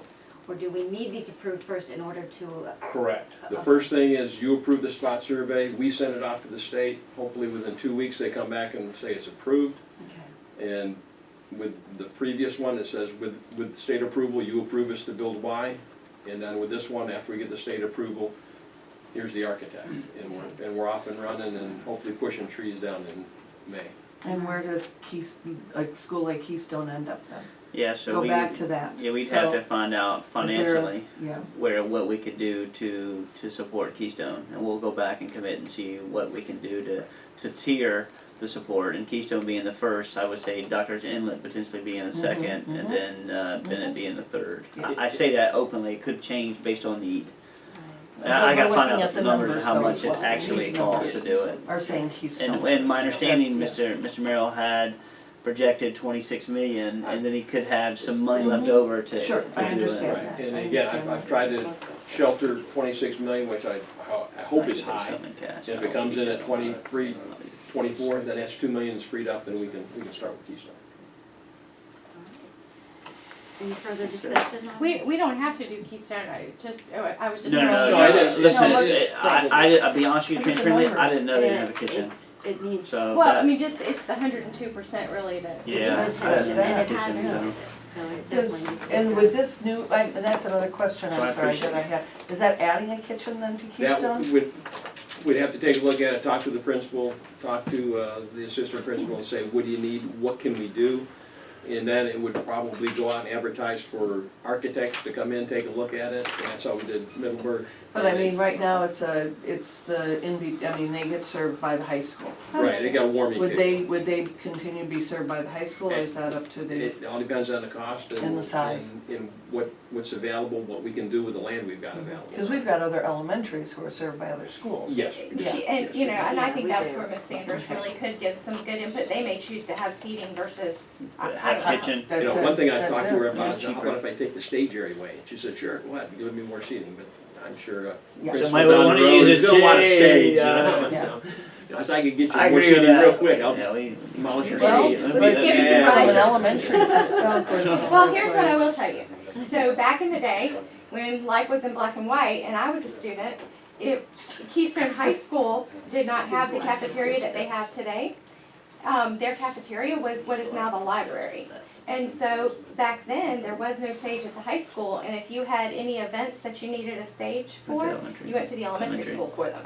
When I was in the Miss Keystone High School Yeah. pageant, it was over there. How'd you do? All right, I'm I second guess. runner up. Nicely done. I'm not, I'm really not willing to take her stage. I'm not gonna be that guy. We can That dedicate- stage we has can memories dedicate about it I'm to not that touching that stage. stage. Betsy has I don't wanna memories be- of that I like to stage. be aggressive. But I don't wanna be. That's the same with Middleburg, the architect came with it, something that we hadn't thought about, because we had thought about pushing things here and there, and he came out with his idea, so, you know, by advertising, you get some people thinking out of the box. And that came out they might- really nice, yes. that They may be cafeteria. able to find something on that piece of land that they can accommodate, so. So, and we have one scheduled citizens request on our agenda for, GPS. next week too. Now, is that going to be a Which 10-minute one? or a 3-minute? Is it 10 minutes? Okay. Can I ask you a question? So, two questions on that. One, I thought that at one point when we talked about moving the whatever, we had talked about doing away with those, and I know we didn't change the It's policy. a policy change, so as long as our policy allows But three are we 10-minute going to, speakers, I guess, we are we have going to? So through the chair, I would love for us to set up a policy review, and I'd love to start with maybe that one. Okay. So, I mean. Well, it would be I that don't know whole if I can- section, the the whole Well, section the other is- side of organization that this you is would that put we with. are now pushing that decision to March. We Right, have that was now my second rearranged question. So And if I'm- she would I'm like sorry, to but switch that's- to the March. And we might want to ask her if she would prefer to switch it to the March. Right. Since that item is now going to be on the But March then if we agenda. do Oh, yeah, yeah, yeah. Ms. yeah. Smith But if may we want do to that, speak at the then- March Yes, board I will meeting. call Mrs. Smith today. Okay. And Talked to see her if, yesterday. yeah, the 10 versus the 3, you might want to ask She'll her. want all time favors, man. We could compromise there. Yes. She calls all of us. Are you waiting all this time just Yes, for ma'am. that? I'm sorry. Thank you. Mr. Hendricks. Yes, ma'am. And thank you, Ms. Carricks, for the opportunity to clarify the question on the Microsoft agreement. It is a state of Florida contract. I forgot. It is for a 3-year agreement. However, at the anniversary of the agreement, we have 4 options. So every year we have 4 options, which the first one is to go ahead and extend for the next year. The second one is to ask for additional services. The third one would be to do a buyout, which means we're not subscribing, we're actually buying the license, which if you do that, they ask at least 30 days notice prior to the end of the contract. You could do that one at any time. I'm sure they would love for us to buy out at any point. And then the fourth one is just allow it to expire. So it's a yearly, When we renew, are we renewing 1 year at a time or 3 years? 1 year at a 1 time. year at a time. We have 3 years where we don't have to increase or decrease. If you go for 1 at a time, it's more expensive because they look at your numbers every year. This way you don't have to look at them for 3 years if you don't want to. How have we done it in the past? 3 years at a 3 time. years at a time. Thank you. Thank you. very much. I'm sorry you waited all this No, time. That's fine. thank Good you conversations. for reminding me as well. No problem. I would say going forward with contracts, and once you select an attorney, I'm gonna push staff to really think differently about how we have potential out clauses and expected outcomes with contractors. So everyone that we contract with, if you know, there will either be a financial impact that they'll have to give us money back or not charge us, or we can remove ourselves and in the contract, I'm gonna push us to think differently. And well, we're not locked in, and I'm gonna, you know, hopefully we can get different ways of work in reference to not binding us to something for 3 or 4 years. So that's our staff, how well we can negotiate, and the lawyers support us. And there was a cause of termination clause in there, which obviously if they do something as a breach, we are allowed to say, that's it, we're done. Thank you. Well, as we all know, we reached an agreement with our Clay I forgot Education that part. Association, and we have not signed. They ratified it. We had voted first, and then because of the timing, doesn't normally happen that way, but because of the timing, the teachers ratified a week later. So in order for their pay to reflect it, Ms. Paiva and I need to sign the contract, and then we're going to recognize it at the March meeting. Mhm. And she will, it's turquoise, do you want a different color? You need black? I'm ready with the turquoise pen, it's not actually 10, 11 blue. years ahead of time, so. Alright. Look this way, Reynolds. I'll stop immediately We actually- at that pen. Ratified this with 98.6% of the vote. And, Well, you what know, about the other one? I know, right? Yeah, what I don't happened? know You what want they more want. money? Hey, Probably more money, that's probably right. I did not pursue it. Ever, They never vote yes? ever vote anything. They Take don't again, take vote another for one. higher grade Is school. there copies there? They don't vote for teacher of the year. They don't. I never go to the front office and do that. Why should I do it now? The reception. Maybe we can get a picture of you guys. But our dog will be at Whitey's if you wanna join. Maybe hold it up and we can take a picture of the two of you. That we use for assessments and teacher. That's what we look at first. Alright, One if we're gonna come up with. and I'm excited that we did, I mean, I know we all are excited that we were able to reach an agreement, so quickly this year. I need that pen back. This week. Miss I Lee, told her like he always calls me. when I either call her. I also posted on Facebook about you all because there is a House bill trying to get rid of AC language. And, you know, the thing is, you're all about performance pay and we're all about local control. This is a performance pay item. If somebody's highly effective, don't you want to reward them and keep them? And that's what this is about. This isn't about, you know, anything else. And I think we need to really start the school board, and I've asked the school board through Facebook, and I'm going to speak to it also, is to go out there and start telling your legislators exactly what this is about. We don't want to get rid of highly effective teachers. And I don't know where they get off thinking that's exactly what you're doing. You're giving them some sort of privilege. You wouldn't do it to firemen or policemen. You wouldn't take your highly effective firemen and policemen and just not give them due process or just cause, and we're not even asking due process, just cause, we're just saying, give them a continued, you know, let them stay if they're doing a fine job. And that's what it's about. You get two, I get two. Oh, here. Do it too. I don't have Tracy here, so I have to make sure I get all what I'm Yeah, supposed it's to on his have. phone So I'll come actually. back, Alright, then she'll great. say, where's the copies now, Bill? I don't know. Now, we are gonna put this as an item on the March agenda. Because I won't be Under there in under February. I have to recognition. be in Orlando, so I'll be missing your February meeting. But Laura will speak for me. She's agreed to speak. Alright. Couple more months. Were there, What? I'm hiring her. sorry? No, you're not. I am somewhere in this organization. Alright, so was there any board member comments before we adjourn the meeting? No, ma'am. Superintendent, any No, comments ma'am. before we adjourn the meeting? Alright, meeting's Thank you adjourned. very much. Thank you. Yeah, Renee, she's done.